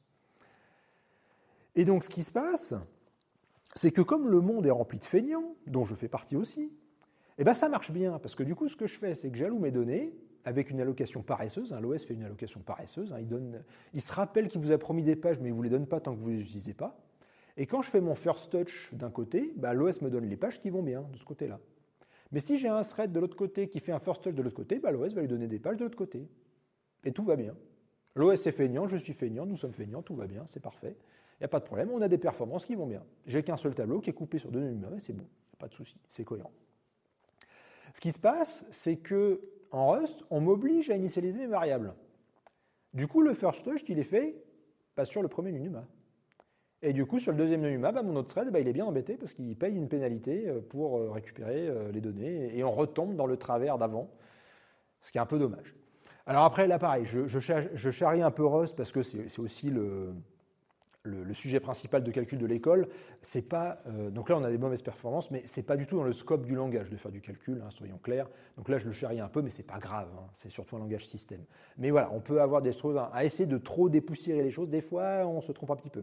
Alors, il y a la variable, enfin le type maybe uninitialized, que je trouve délicieux en termes de nom, donc qui dit bien son nom, qui dit j'ai un tableau, mais de choses qui peuvent ne pas être initialisées. Donc vous pouvez toujours trouver une solution, mais ça a été fait après ça. Alors Rust n'est pas encore fini, c'est normal, c'est un langage qui est très jeune, comme je vous ai dit, hein, donc voilà, il y a encore des choses qui ne sont pas encore au point, c'est normal, ça fait que 10 ans, hein, un peu plus de 10 ans, donc c'est pas non plus... Donc il n'y a pas de bibliothèque au sens binaire, hein, comme on l'entend. Donc ce qui se passe, c'est que du linkage statique, et le seul linkage dynamique que vous avez, c'est avec la lib GCCS et la libc. C'est tout. Tout le reste va être recompilé. Tous les crays, toutes les dépendances vont être recompilées.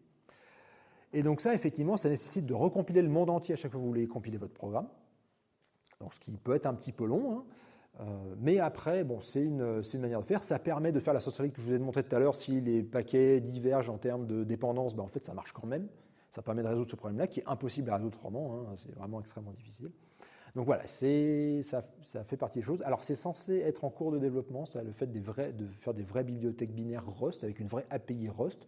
Pour le moment, on peut faire des bibliothèques à base d'API C, mais bon, si j'écris une bibliothèque en Rust, c'est pour avoir une API en Rust. Si j'écris une bibliothèque en C++, c'est pour avoir une API C++. Et si j'écris une bibliothèque Python, c'est pour avoir une API Python.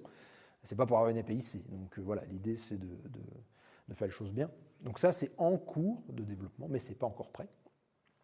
En termes de compilateur, bah, en C++, on a le choix. On peut faire du C++, du Clang++, du DPC++, du NVC++, du NVCC, j'en passe, il y en a plein. En Rust, bah, c'est Rust C. Et c'est tout. Il n'y a pas de seconde voie, il n'y a pas de concurrent, il y a Rust C, c'est tout. Le jour où il n'y a pas Rust C, bah, bon. C'est un langage jeune, c'est aussi pour ça. Mais c'est bien de se le rappeler aussi. Si G++ n'arrive pas à faire un truc, c'est pas grave. Peut-être que NVC++ ou Clang va pouvoir le faire. Mais si Rust C n'arrive pas à faire un truc, et ben Rust C n'arrive pas à faire un truc. C'est un petit peu dommage. En termes de calcul, bon, c'est pas très mature en CPU, mais en vrai, ça va de mieux en mieux. Sur G+, c'est pas mature du tout. Ça, pour le coup, après, c'est plus compliqué aussi, donc c'est normal. Après, c'est un peu dommage parce que c'est le but de l'école aussi. Mais voilà, c'est un langage qui est jeune. C'est pas la priorité du langage. Bon, voilà, c'est pas vraiment un problème, mais ça va arriver. De toute façon, c'est juste qu'il faut le temps que ça se fasse. En termes de taille de binaire, ils ont fait des progrès. C'est pas encore complètement ça, mais ils ont fait des progrès. Si vous prenez la 1.75, vous compilez le Hello World littéralement de une ligne là, vous avez 13 mégas de binaire. Et je me suis toujours demandé qu'est-ce qu'il y avait dans ces 13 mégas de binaire. Ça me paraît fou d'avoir des binaires aussi gros. Si vous comprenez en mode release ou en mode debug, de la même manière, vous allez avoir des binaires gigantesques. Avec la 1.94, là c'est bien mieux, ils ont fait un effort. Alors il y a encore beaucoup de choses, on sent qu'ils peuvent encore écrémer des choses. C'est encore pas vraiment la priorité du compilateur, mais ils ont fait d'énormes progrès. Donc voilà, ça commence à devenir à peu près raisonnable en termes de taille de binaire. Et en C++, pour vous donner un idée, on est à 33 kilooctets quand on compile en O0 avec les symboles de débugage et à 17 kilooctets quand on compile en O3 sans les symboles de débugage, en compilant de manière statique, je précise, autrement ce n'est pas fair play par rapport à ce que fait Cargo, évidemment. Donc voilà, ça c'est pareil, c'est des choses qui vont améliorer, qui s'améliorent de plus en plus quand même. Mais du coup, si vous avez un Ubuntu 24, vous allez avoir la 1.75 par défaut, prenez plutôt une 1.94 ou une 1.96 avec Pixie. Ça sera mieux si vous voulez commencer, ça sera plus simple. Donc après une ligne de 15 km de long, vous arrivez à avoir un binaire qui n'est que 25 fois plus gros que le binaire équivalent en C++. Bon après, sur le coup ça m'a fait un peu peur parce que c'est vrai que c'est un Hello World quand même, donc c'est pas censé faire plusieurs mégas un Hello World. Mais bon, ils ont cru bon d'embarquer le débugger à l'intérieur du binaire, comme si c'était une bonne idée, mais bon, ils sont en train de le changer, donc c'est très bien. Alors le compilateur n'est pas encore complètement mature, mais c'est vraiment pour des cas alors qui sont très puissants en termes de design, mais bon, malheureusement, ce n'est pas encore le cas. Donc typiquement, si je crée une classe, et que dans ma classe, je définis un typedef, ici en C++, je dis un typedef data pour dire je définis un conteneur par rapport à une certaine donnée, donc ici un stdvector, et je m'en resserre derrière. Ce qui est très puissant là-dedans, donc c'est complètement le design du stdvector, qui est vraiment brillant, malgré le vecteur de boole, le vecteur de manière générale est très brillant. Vous pouvez utiliser Shadok chevron T, donc une certaine donnée, data.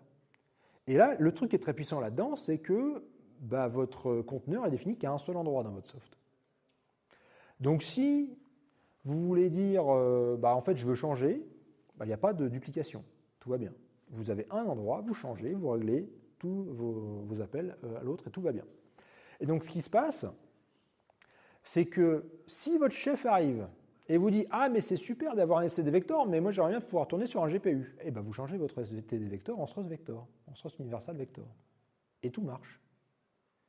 Et comme vous avez utilisé votre Shadok data partout, vous n'avez pas besoin de faire des copier-coller bizarres ou des replaces dégueulasses dans votre soft de partout pour remplacer votre stdvector par un source universal vector, sachant qu'il y a des endroits où peut-être vous voulez vraiment un stdvector pour loader des choses et pas pour faire du calcul. Avec ce genre de design, vous n'avez pas le problème. Et donc ça, c'est extrêmement puissant. Donc comment on fait en Rust ? Alors déjà en Rust, la première limitation que vous avez, c'est que vous n'avez pas le droit de faire un typedef dans une struct. Il va vous dire non, vous n'avez pas le droit, il faut utiliser un trait. Ok, utilisons un trait. Je définis mon trait, je dis que j'ai un type data dans mon trait, donc le type c'est typedef, c'est la même idée.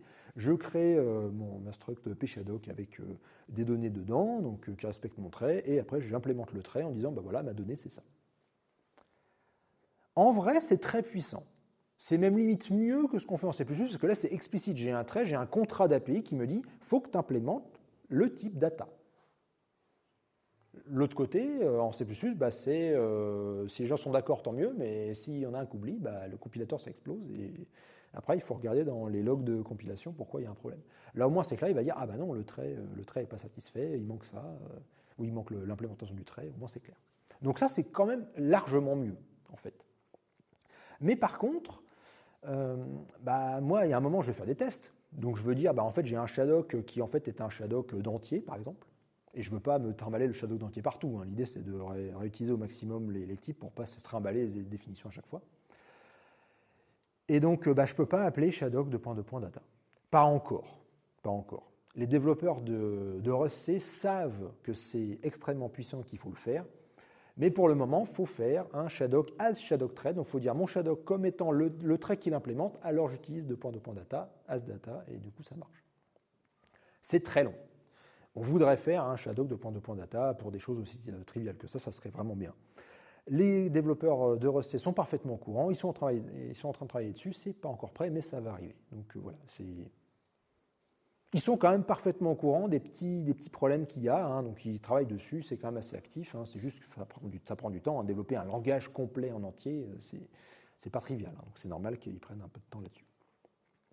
Alors vous allez me dire, d'accord, je vous ai dit plein d'horreurs sur Rust, mais alors pourquoi on s'en sert? C'est vrai que c'est une bonne question quand même. Alors pour Rust, nous on s'en sert vraiment pour développer avec donc deux langages typiquement. Donc en Rust, moi, je me considère comme encore apprenant. Ça fait un peu plus de 4 ans que je fais du Rust maintenant. En même temps, le langage a 10 ans, hein, donc on ne peut pas vraiment faire beaucoup plus.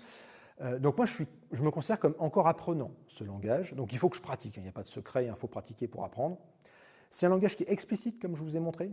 C'est un langage qui n'a pas tant d'aide que ça, en fait, hein, finalement. Trouver de la documentation, ce n'est pas forcément facile. Elle n'est pas toujours forcément bien rédigée, et par des gens qui sont très ouverts aussi. Donc voilà, il commence à y avoir des cours. Il n'y en avait pas beaucoup quand j'ai commencé, il commence à y en avoir, donc ça commence à être plus facile à gérer. Et comme je vous ai montré, il y a des petites choses qui ne sont pas complètement matures, surtout dans mon domaine qui est le calcul de performance optimisation. Donc effectivement, c'est plus pour faire du design que je vais m'en servir. Donc je m'en sers plutôt comme un langage d'à côté. C'est vraiment pour faire du design, pour faire des tests, pour essayer de voir si des idées sont brillantes ou marchent ou ont une raison de fonctionner à peu près, quoi. En C++, c'est l'inverse. Ça fait 17 ans que je fais du C++.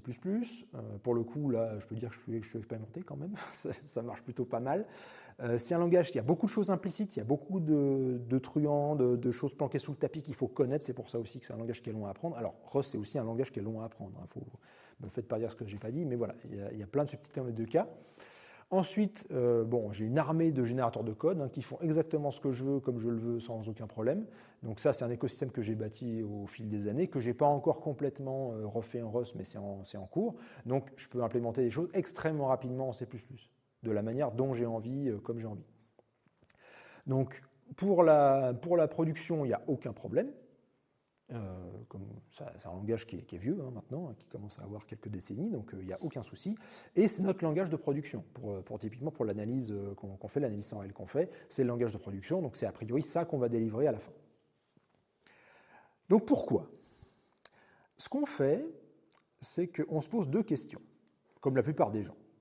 Quelle est la qualité de ce qu'on arrive à obtenir en termes d'implémentation et en termes de design, et quel est le temps dont on a besoin pour avoir cette qualité? Ce qui marche dans à peu près tous les métiers, normalement. C'est comment j'arrive à faire quelque chose de vraiment bien et en combien de temps. Donc pour cette petite démonstration, je pars du principe qu'on a un design, au moins théoriquement. Donc on a passé une après-midi avec typiquement Thibaut et Vincent au tableau à se dire comment est-ce qu'on implémente ce truc pour que ça marche. Voilà, prenez du temps pour faire votre design, c'est le plus important. L'implémentation, ça va tout seul après. Une fois qu'on a fait ça, on commence à faire l'implémentation en Rust. Donc une implémentation propre, avec de la doc, pas forcément trop, mais quand même histoire de voir ce qu'on est en train de faire. Et on essaie de faire une implémentation qui est raisonnable, avec les tests unitaires correctement. Une fois qu'on a fait ça, on fait une petite pause généralement, et on essaye de pousser un petit peu la qualité.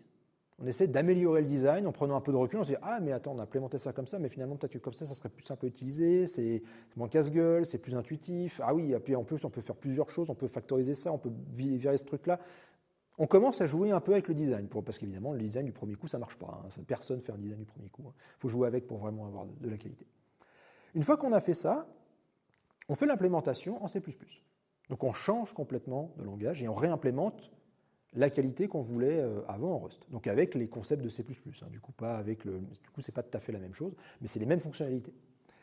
Évidemment, comme on reprend du recul sur ce qu'on vient de faire, on pousse un petit peu plus la qualité, en se disant « Ah mais finalement, on avait fait comme ça, mais on pourrait aller encore plus loin en allant encore plus loin sur des choses un peu plus simples à utiliser ou de meilleure qualité. » Donc on peut encore améliorer le design ou améliorer l'implémentation, ou les deux. Ça arrive encore d'améliorer les deux à ce niveau-là. Une fois qu'on a fait ça, évidemment, mon implémentation Rust, elle est un peu à la traîne, donc je vais quand même la mettre à niveau. Et comme je la mets à niveau, j'ai du recul sur cette implémentation. Donc je peux encore la pousser un petit peu en termes de qualité, en me disant « Ah, bah finalement, cette erreur-là, elle n'était pas super claire, on va plutôt faire ça comme ça, ça comme ça. » Et c'est un peu plus puissant. Et donc de la même manière, là, mon implémentation C++, elle est en retard, donc je vais la remettre à niveau. Puis comme elle est à niveau, j'ai repris du recul dessus. Comme je vous dis, on ne peut pas faire de copier-coller entre le C++ et Rust. Il faut réfléchir à chaque fois et reprendre du recul. Et donc à la fin, généralement, ce qu'on fait, c'est qu'on pousse une dernière fois la qualité, le dernier petit truc un peu pénible qu'on voulait faire proprement, et on remet l'implémentation Rust à niveau. Et après, on est prêt pour itérer en production. Et en fait, en faisant ça, on a gratuitement un écosystème à deux langages qui sont parfaitement compatibles entre eux. Ils implémentent les mêmes fonctionnalités de la même manière. S'il y a du binaire qui est géré en dessous, c'est compatible dans tous les sens. Et typiquement, la mock platform là, qu'on est en train de mettre en place, ça vient complètement de ça. Hein. On a joué un petit peu avec les implémentations et on s'est dit, tiens, comment est-ce qu'on peut pousser l'utilisation d'un mock sur une socket, sur une clock, sur tout ce qui est possible de moquer. Et on est arrivé à un écosystème cohérent dans ces deux langages-là. Et là, on a du Python qui est en train d'arriver. Donc ça, c'est typiquement un truc qu'on fait en quelques jours, une bonne semaine, des choses comme ça, en discutant un peu. C'est pour ça qu'il y a des pauses à chaque fois. Donc l'idée, c'est toujours de prendre du recul sur ce que vous faites. C'est le plus important si vous voulez vraiment être efficace. Il faut jouer avec les concepts, hein, c'est toujours le même problème. Hein. Et donc là, vous voyez que c'est aussi un peu fourbe comme histoire parce qu'il y a plus de temps d'implémentation de Rust que d'implémentation de C++, alors que c'est notre langage de prod. Mais c'est un langage qu'on veut apprendre. Donc pour le coup, c'est aussi un bon truc. Vous apprenez un langage, vous dites c'est pas mon langage de prod, mais c'est pas grave, je vais quand même essayer. Pour une raison extrêmement simple aussi, c'est que comme je vous ai dit, le compilateur est extrêmement pénible. Si j'arrive à faire un truc qui compile en Rust, c'est que ça a énormément de chances de marcher et d'être vraiment pertinent. Le compilateur, c'est aussi ça l'avantage, c'est que les deux compilateurs sont complètement complémentaires. Le compilateur C++ se repose sur les développeurs, parce qu'en 85, voilà, il y a un moment, on ne va pas faire un compilateur de fou avec la machine, elle tourne à 2 MHz. Mais par contre, le compilateur Rust, lui, il faut lui expliquer que ce qu'on fait, ça marche, pour qu'il accepte de compiler. Donc c'est complètement l'inverse. Et donc avoir un recul, un espèce d'avis différent sur un compilateur qui, lui, est beaucoup plus pointillé sur ce qu'on veut faire, même si des fois il est très chiant, on ne va pas se mentir, ça aide pour avoir un design qui est vraiment bien plus puissant, quoi. Donc pour conclure, je suis carrément dans les temps, c'est fou. Donc pour conclure de manière un petit peu légère, comme le fait régulièrement Gérard Berry, donc Gérard Berry qui est génial, regardez les conférences de Gérard Berry si vous pouvez. Donc il compare généralement les langages de programmation à des instruments de musique. Alors on va faire pareil, c'est rigolo. Pour lui, le C c'est du piano. Donc quand vous jouez, vous ne pouvez pas faire de fausses notes. Par contre, ce n'est pas forcément de la musique. Une fois qu'il est accordé, tout va bien. Si vous faites du camel, c'est un violon. Vous galérez pour sortir un son, mais quand vous sortez un son, c'est un son qui déchire. Mais il faut apprendre à sortir un son. Il y a un investissement à avoir dessus. C++, pour filer la métaphore, c'est un orgue. Vous avez plein de jeux, vous avez plein de claviers, vous pouvez jouer avec les pieds, avec les mains, avec tout ce que vous voulez. Vous avez énormément de fonctionnalités. Mais par contre, si vous utilisez tout en même temps, c'est une catastrophe. Si vous faites de l'héritage, plus des fonctions virtuelles, plus des fonctions par défaut, plus des paramètres par défaut, plus des templates, plus de l'héritage ou des concepts, ou des choses comme ça, c'est pas que vous allez vous casser la gueule, c'est que vous êtes déjà cassé la gueule sans le savoir. Elles ne sont pas faites pour marcher ensemble, ces features. Donc vous choisissez votre camp et vous allez jusqu'au bout avec. Et ça peut être très confusant aussi, parce qu'on voit un truc qui est gigantesque. En fait, il ne faut pas tout utiliser à chaque fois. C'est une très mauvaise idée. De la même manière, Python, c'est un synthétiseur. Vous pouvez brancher tout ce que vous voulez sur n'importe quoi sur tout, et à la fin, ça peut faire des trucs vraiment fous. Et si vous allez un petit peu trop loin, ça peut exploser aussi, mais voilà. Vous êtes libre de faire ce que vous avez envie. C'est aussi le principe de Python. Et donc, dans tout ça, je vous avoue que la première fois que j'ai commencé à regarder du Rust, comme tout le monde, j'ai regardé ça, je me suis dit, qu'est-ce que c'est que cette horreur, j'ai arrêté. Donc ça, c'était plutôt en 2019. Hein. Et après, je suis revenu parce qu'on a commencé à faire les écoles, et je me suis dit, bon, allez, il faut vraiment que je m'y mette, que j'apprenne le truc, que je joue le jeu. Ok, allons-y, investissons là-dedans. Et au début, comme j'ai l'habitude de faire du C++ et de jouer sur des grandes orgues, je me dis, mais vous ne seriez pas en train de vous foutre un petit peu de moi avec Rust ? On ne peut rien faire en fait avec ce langage, c'est un peu pénible, mais c'est un coup à prendre. Et donc effectivement, après 4 ans de pratique, ce que je peux vous dire, c'est que ça a l'air d'être limité, mais en fait, ça serait plutôt une trompette. Vous avez l'impression qu'il n'y a que 3 pistons, que c'est très facile, mais en fait non. Il faut faire varier votre souffle, il faut travailler un petit peu vos muscles autour des lèvres, des choses comme ça. Et pour filer la métaphore, les 3 pistons, ça pourrait être les traits, les crates et les proc macro. Vous avez l'impression que c'est rien du tout en termes de fonctionnalité, mais c'est extrêmement puissant et vous pouvez tout faire avec ça, en fait. C'est juste que vous avez le biais des autres langages qui font énormément de choses et vous avez l'impression que vous avez besoin d'énormément de fonctionnalités pour faire énormément de choses. Mais en fait, non, c'est pas vrai. C'est ça aussi qui permet de changer un peu, d'ouvrir vos horizons et de vous rendre compte que finalement, en vrai, c'est pas ridicule. Un bon compétitiste peut faire des choses de folie quand même. Donc, mais il faut travailler, c'est aussi le problème. Il faut s'y faire, il faut travailler, mais ça vaut quand même le coup. Donc pour vous faire une autre conclusion, on peut dire en C++, vous pouvez faire tout ce que vous avez envie, même des trucs stupides. Le compilateur se repose sur les développeurs. Si les développeurs font un truc stupide, désolé. C'est un moment, en 85, on ne va pas vérifier tout ce que vous êtes en train de faire. Ce n'est pas le but, c'est normal. Donc, avec un grand pouvoir implique de grandes responsabilités, comme d'habitude.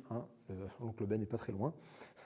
Et donc, en Rust, donc ça c'est pour énerver Adrien que j'ai fait ça, en Rust, vous ne pouvez rien faire, même des trucs intelligents. Si vous avez une super idée, vous dites ça marche, le compilateur va vous dire non. Vous êtes là, Et après, vous faites des nœuds au cerveau et vous finissez par comprendre que, ah oui, effectivement, dans ce cas-là ultra tordu auquel je n'avais pas pensé, parce qu'évidemment, on ne pense pas à tout, ça ne marche pas. Donc, il faut que je change mon design pour que ça marche.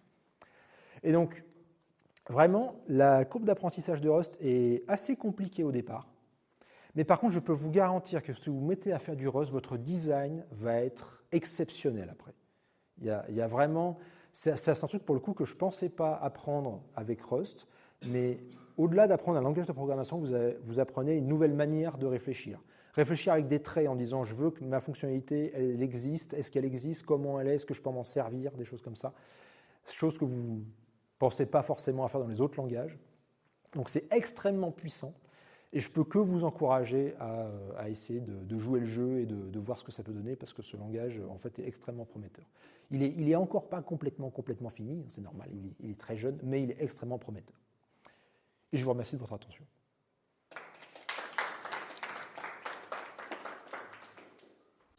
Alors moi, ma question, c'est comment est-ce que tu conseilles d'apprendre le langage au début? Pour commencer, vu qu'il n'y a pas énormément de docs et que la communauté n'est pas très active, tu lui recommanderais quoi? Alors la communauté est active, elle n'est pas toujours active pour les bonnes raisons. Une chose que je peux te conseiller, que moi j'ai commencé aussi à faire comme ça, c'est de commencer sur des tout petits projets.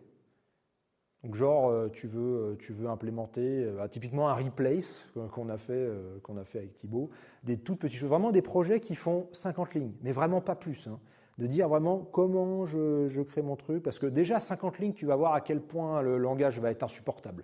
Donc commence vraiment tout petit à petit pour apprendre les trucs, pour te dire ah oui là c'est mutable, j'ai oublié, là faut renvoyer, là faut mettre un return, là faut enlever le return, là faut mettre un match, là faut mettre un option ou un result. Vraiment des tout petits tests, des toutes petites choses.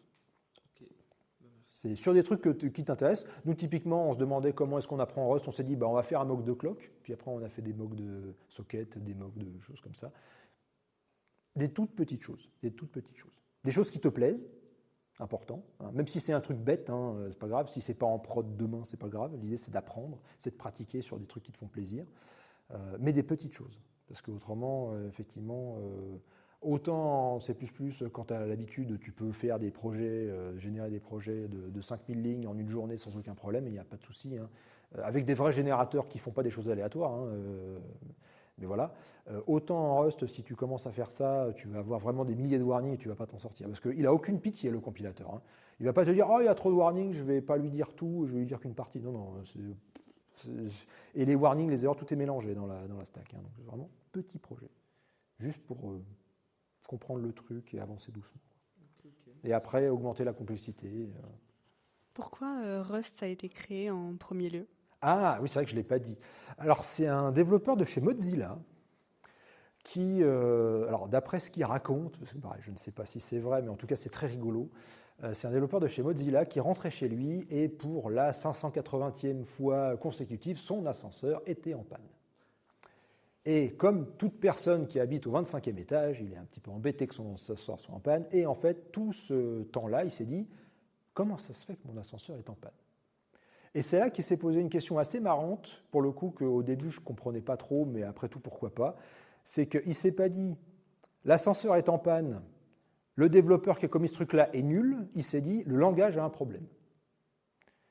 Et du coup, il s'est dit, est-ce qu'il serait possible, mathématiquement, d'imaginer un langage qui empêche de faire ce genre d'erreur?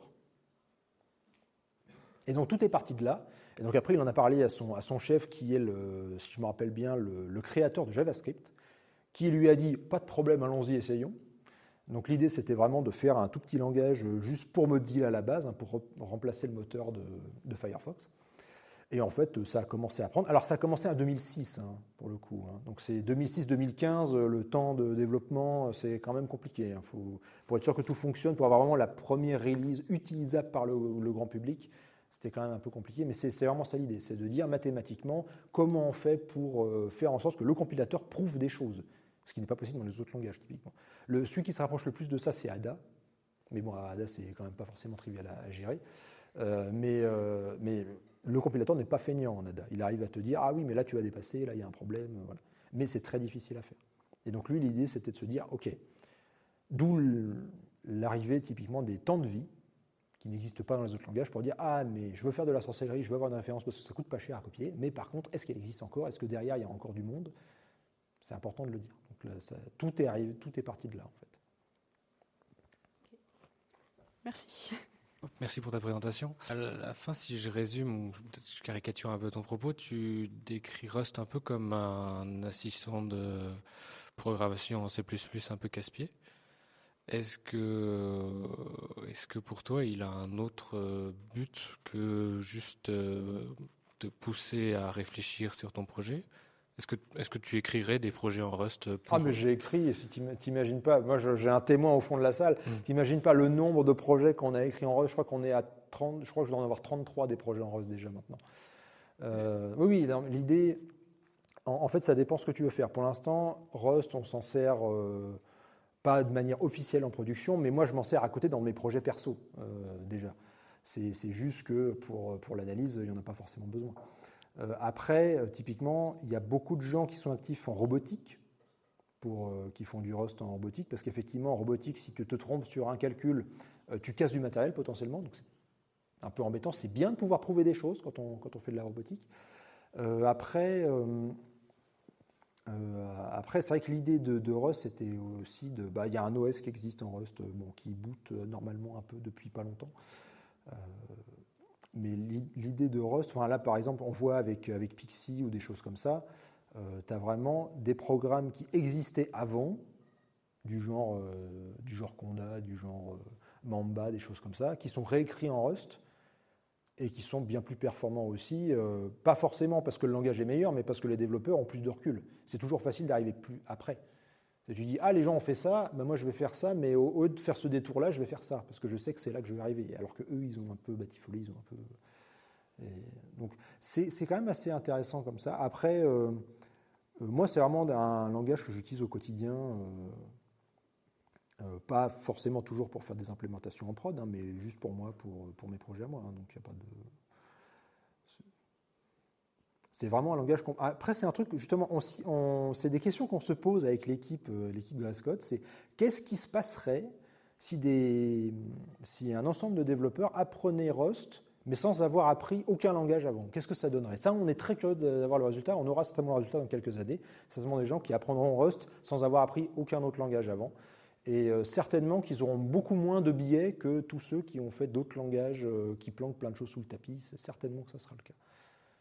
Après, il faut voir.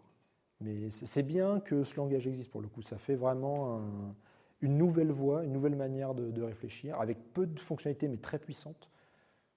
Et pour le coup, ça fait vraiment du bien de voir ça. Parce que je vous encourage, bien sûr, de faire du Rust, que les choses soient claires. Je ne suis pas en train de vous dire qu'il ne faut pas utiliser Rust. Ce langage est génial. Mais voilà, il ne faut pas écouter tout ce qui se dit sur Internet, surtout que c'est pas mal biaisé en fait, sur Internet. Il y a des défauts dans ce langage, oui, mais malgré ces défauts, ce langage est quand même génial. C'est aussi ça que je voulais vous dire aujourd'hui. Ce n'est pas un langage parfait, loin de là, il y a encore des choses à faire, il n'est pas fini, c'est normal, il a 10 ans. Bon, il n'est pas parfait quand on a 10 ans. Mais par contre, il est quand même extrêmement puissant malgré ses défauts. Et ça, personne n'en parle. C'est aussi pour ça que je vous en parle. Et tu connais le taux d'utilisation dans l'industrie? Enfin, je parle de Rust par rapport à C ou à C++. Je ne suis pas allé voir. D'après ce que j'ai compris, ça grandit de plus en plus. Je ne sais pas à combien ils sont, mais ils sont en train de grignoter des parts de marché. Pour l'instant, c'est surtout des développeurs qui sont curieux, en se disant, bah tiens, moi, mon centre, mon calcul, c'est plutôt du C++. Qu'est-ce qui se passerait si je faisais la même chose en Rust, juste pour voir? Il y a beaucoup de développeurs qui font ça en ce moment. Après, il y a des développeurs qui s'amusent à faire des choses. Typiquement, il y a une implémentation Rust qui a été faite pour, comment il s'appelle, pour Jupyter, pour voir ce que ça donne, des choses comme ça, qui ne fait pas tout, hein, mais qui fait une partie, juste pour voir ce que ça donne. Il y a plein de petites implémentations comme ça qui existent à droite à gauche, de projets qui existent, mais en Rust, juste pour voir ce que ça donne. C'est en train de prendre... C'est un peu un rouleau compresseur, si vous voulez. Hein, c'est très compliqué à mettre en place un projet Rust, hein, parce que le compilateur n'est pas très coopératif, mais c'est pour votre bien. Mais par contre, après, c'est quand vous avancez, pour le coup, un truc, si, quand même, une chose qu'il faut absolument que je vous dise, en 4 ans, ça c'est quand même un truc que j'aime aussi beaucoup chez Rust, en 4 ans de programmation en Rust, je n'ai jamais eu un seul segmentation fault. Non mais qui peut dire ça en C, en C++ ou même en Python, hein? Est-ce que ça vous est déjà arrivé sérieusement?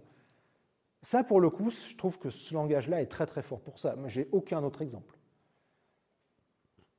Il y a quand même des choses, alors d'accord, il te casse les pieds de l'infini sur tout et n'importe quoi, mais à la fin, dans l'ensemble, il a quand même raison. Même s'il y a 2-3 points où j'ai pinaillé pour vous montrer que c'est pas tout à fait fini, qu'on pourrait faire mieux, dans l'ensemble, il a quand même raison. Est-ce qu'on peut dire, donc, si j'ai bien compris, en C++, tu peux développer un projet assez rapidement avec pas forcément une qualité extraordinaire, donc ça va être rapide, mais pas forcément une bonne qualité, alors que Rust t'oblige à faire de la qualité et forcément un projet qui demandera plus de temps. Est-ce que tu confirmes ça? Oui, bah après ça dépend. Typiquement, nous on triche, on a plein de générateurs de code qui font déjà les choses correctement. Typiquement, nous ce qu'on fait, c'est que la plupart des projets que j'utilise, je les écris comme un compilateur en fait. Donc j'ai vraiment ma représentation interne que je génère, parce que pour le coup, moi je fais une config et puis après j'ai des projets qui moulinent et qui me font exactement tout ce qu'il faut. Donc les données, comment est-ce qu'on les gère, comment est-ce qu'on les aligne, comment est-ce qu'on les load, qu'on les sauve, peu importe. Tous les tests unitaires qui vont avec sont aussi générés et après par-dessus, je construis ce que j'ai vraiment envie de faire.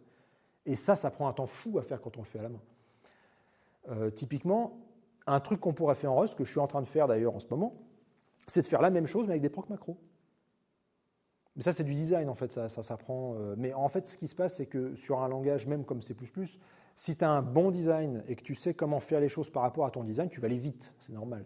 Mais par contre, c'est pas parce que tu vas vite que c'est forcément mal. Mais il faut le faire bien. Si tu vas vite, mais en oublier la moitié des choses à tester, c'est pas bien. Mais si tu vas vite en te concentrant sur l'essentiel, c'est ça qu'il faut faire. Donc après...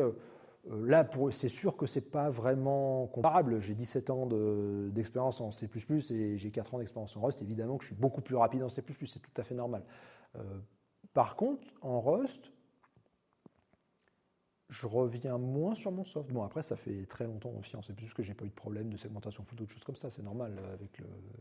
Avec l'expérience, on finit par mieux faire les choses du premier coup. Et on a Valgrind, on a Macao, on a plein de programmes qui permettent de vérifier que tout se passe bien. Ce qui pas encore complètement le cas en Rust. Enfin, si vous demandez à Macao son avis sur le binaire de Rust, il va vous insulter. Hein. Il va vous dire que c'est n'importe quoi. Mais bon, pareil, pour l'instant, c'est pas la priorité de Rust. Ok. D'autres questions? Et ouais, faites du Rust. Eh ben, merci bien. Merci à vous. Et ouais, faites du Rust. C'est pas un cadeau empoisonné, c'est vraiment génial, mais il faut oser, quoi.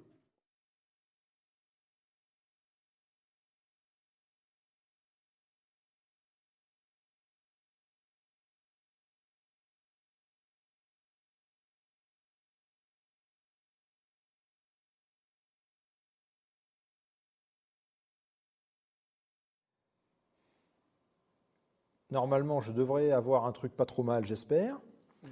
Et donc, là, il faut que je me mette... Attends, là, je peux changer de slide. Je ne vais pas trop te spoil quand même, hein, même si, en vrai, je suis extrêmement fier de ma première slide. Mais voilà. Mais si, surtout la première. Surtout la première. Mais attends, par contre, là, je me mets normalement pas trop... Attends, je vais me mettre là, je pense, en termes de cadrage. Le cadrage est au pif, hein, mais voilà. Non, mais ça, on prendra peut-être une caméra externe. Non, mais il faut la synchro. Il faut que je sois sûr que la synchro, elle marche. Donc, parce que là, pour le coup, quand je vais revoir le replay, que je vais voir que j'ai 2 secondes d'écart, je vais me dire, c'est vraiment de la merde ce micro. Mais bon, et donc là, normalement, je peux présenter mes trucs. Et normalement, la webcam devrait faire à peu près son boulot, même si elle est un peu pourrie, ma webcam, on va pas se mentir. Mais voilà, tu vois, je commence 1957, Fortran. Mon Dieu, F comme Fortran. F comme Fortran, ouais. F comme foutrement vu, on peut dire. Je pense que Pierre pourrait dire ça. Donc 1957, Fortran. Et en 1957, qu'est-ce qu'on a ? On a 3h10 pour Yuma, on a règlement de compte à OK Corral, et on a 12 hommes en colère, parce que j'allais quand même pas ne pas parler de film, il faut quand même pas déconner. Mais c'est pour remettre les choses dans leur contexte. Je suis extrêmement fier. J'ai fait cette première slide pour Dominique, pour l'animation. Et quand il a vu que c'était une présentation d'1h30, il m'a dit non, c'est trop long. Ah non, nous, ça ne nous gêne pas. Ça gênera personne. Je continue ou... Bien sûr. Ah, tu vois, t'es intéressé là tout de suite. COBOL, 1959. Et donc 1959, Rio Bravo, Opération Jupon, signé Arsène Lupin. Donc signé Arsène Lupin, un film français où Arsène Lupin, c'est Robert Lamoureux, parce que quand même... Opération Jupon, c'est un film de Black Edwards, ce film est génial. Et puis Rio Bravo. C'est aussi pour ça que j'ai parlé de COBOL, parce que je m'en fous de COBOL dans la présentation, mais au moins comme ça je peux parler de Rio Bravo, et ça c'est bien. Parce que quand même... Ensuite, on fait un saut dans le temps, et 1972, C, l'arrivée de C. Eh oui, c'est tout le principe de la présentation, c'est de remettre tout en perspective pour dire, je vais comparer un langage qui est très récent à un langage qui a quasiment 70 ans. Donc évidemment qu'il y en a un qui est beaucoup plus mature que l'autre, qu'il y en a un qui a des problèmes à résoudre que l'autre n'avait pas à résoudre, enfin voilà. Donc c'est toujours un peu compliqué de présenter, de comparer des langages parce que ils n'ont pas du tout la même histoire, mais c'est aussi pour ça que j'essaie de tout remettre en plan. Mais du coup, 1972, culture cinématographique, Le Parrain, Silent Running, qui est un film de science-fiction qui est tout mignon. Bon, l'aventure, c'est l'aventure avec Aldo Machon, avec tout le monde, mais truc rigolo de ce film Silent Running, c'est que c'est le tout dernier film de science-fiction d'Hollywood. Tu dis vraiment ça dans la présentation? Bah oui. Tu parles des films? Ah bah oui, je parle des films. L'idée, c'est de remettre le contexte. D'accord. C'est 72, voilà. Je comprends pourquoi ça dure une heure. Bah, C'est très bien. non, mais je crois que cette slide-là, je dois la faire en peut-être 8-10 minutes, un truc comme ça. Mais c'est bien de poser les bases, parce qu'après, comme je ne vais pas présenter des langages, les comparer, dire ça c'est bien, ça c'est pas bien, ça c'est mieux, ça c'est... Voilà, au moins tu as le bagage de l'histoire qui s'est passée, parce que si c'est comme ça, c'est qu'il y a une raison, ça n'a pas été fait comme ça au hasard, quoi. Mais du coup, le truc qui est drôle avec Silent Running quand même, parce que je vais aller au bout de mon anecdote, c'est que c'est le dernier film qui a été fait, le dernier film de science-fiction qui a été fait par Hollywood. Et c'est pour ça qu'en 77, quand George Lucas a fait Star Wars, il était bien dans la merde, parce que du coup, il n'y avait plus rien à Hollywood pour faire de la science-fiction. Film qui est tout mignon d'ailleurs, vraiment, c'est un film de science-fiction qui est tout mignon. Donc après, C++, je suis sûr que Gilles, il pourrait faire un quiz avec ça. C++, 85. 85, ok. Oui, 85. Okay. Donc 85, il faut que j'essaie de rester dans le champ. Ça se trouve, on fait ça depuis tout à l'heure et le son est pourri, mais au moins, c'est vrai que là, bon, j'entends mon propre écho, donc après il y aura du monde, donc ça sera peut-être moins, il y aura peut-être moins de problèmes de ce point de vue-là. Et l'écho, en vrai, c'est un truc, c'est un peu chiant en vrai à enlever. C'est lié à la boîte. Oui, mais le truc, c'est que quand tu es sur scène, tu entends beaucoup moins ton écho que quand tu es dans la salle. Moi, j'avais fait des tests justement, si tu te mets au fond et que tu parles, tu vas t'entendre beaucoup plus parce que tout t'emmène le son au fond de la salle, quoi. Donc 85, Brésil, Legend, Commando, La couleur pourpre, Witness, et puis Retour vers le futur quand même, que m'a expressément demandé Emmanuel, parce qu'effectivement sur la première version, j'avais oublié Retour vers le futur, j'avais mis d'autres films, mais voilà, c'est... Brésil, ce film est génial. Voilà, pour montrer aussi... Et donc après, Python, 91. Donc 91, on se rapproche à des films qu'on connaît. 91, c'est La Fatale 3, c'est Terminator 2, c'est Robin des Bois, Hot Shot, La Belle et la Bête, Thelma et Louise.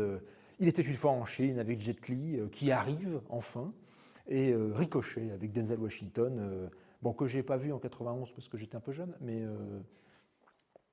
bon, il faut aussi mettre des films sérieux de temps en temps quand même. Mais tu vois, l'idée, c'est ça aussi, c'est de montrer, voilà, on arrive de plus en plus sur des films qu'on connaît.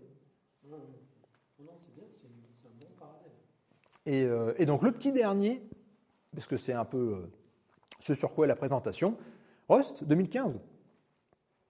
Et 2015, là, pour le coup, Seul sur Mars, Inside Out, Le Pont des Espions et Spectre. J'ai bien conscience qu'il y a 2 Spielberg dans cette fresque, mais on fait ce qu'on peut. Hein, il y a un moment, voilà. Il y a 2 Spielberg, il y a 2 fois Arnold. Mais bon, voilà, hein, on fait ce qu'on peut. Il y a quand même... il y a quand même de 12 hommes en colère, c'est quand même Sidney Lumet. Il y a L'aventure, c'est l'aventure. Il y a, Le Parrain, évidemment. Enfin, il y a quand même des films que je n'ai pas le droit de ne pas mettre. Donc, si je me rappelle bien, je crois qu'il y en a 28, un truc comme ça. Bon, ça te va comme intro ? Ah, magnifique. Bon, on va voir ce que ça donne en termes de son, et là, on va pleurer.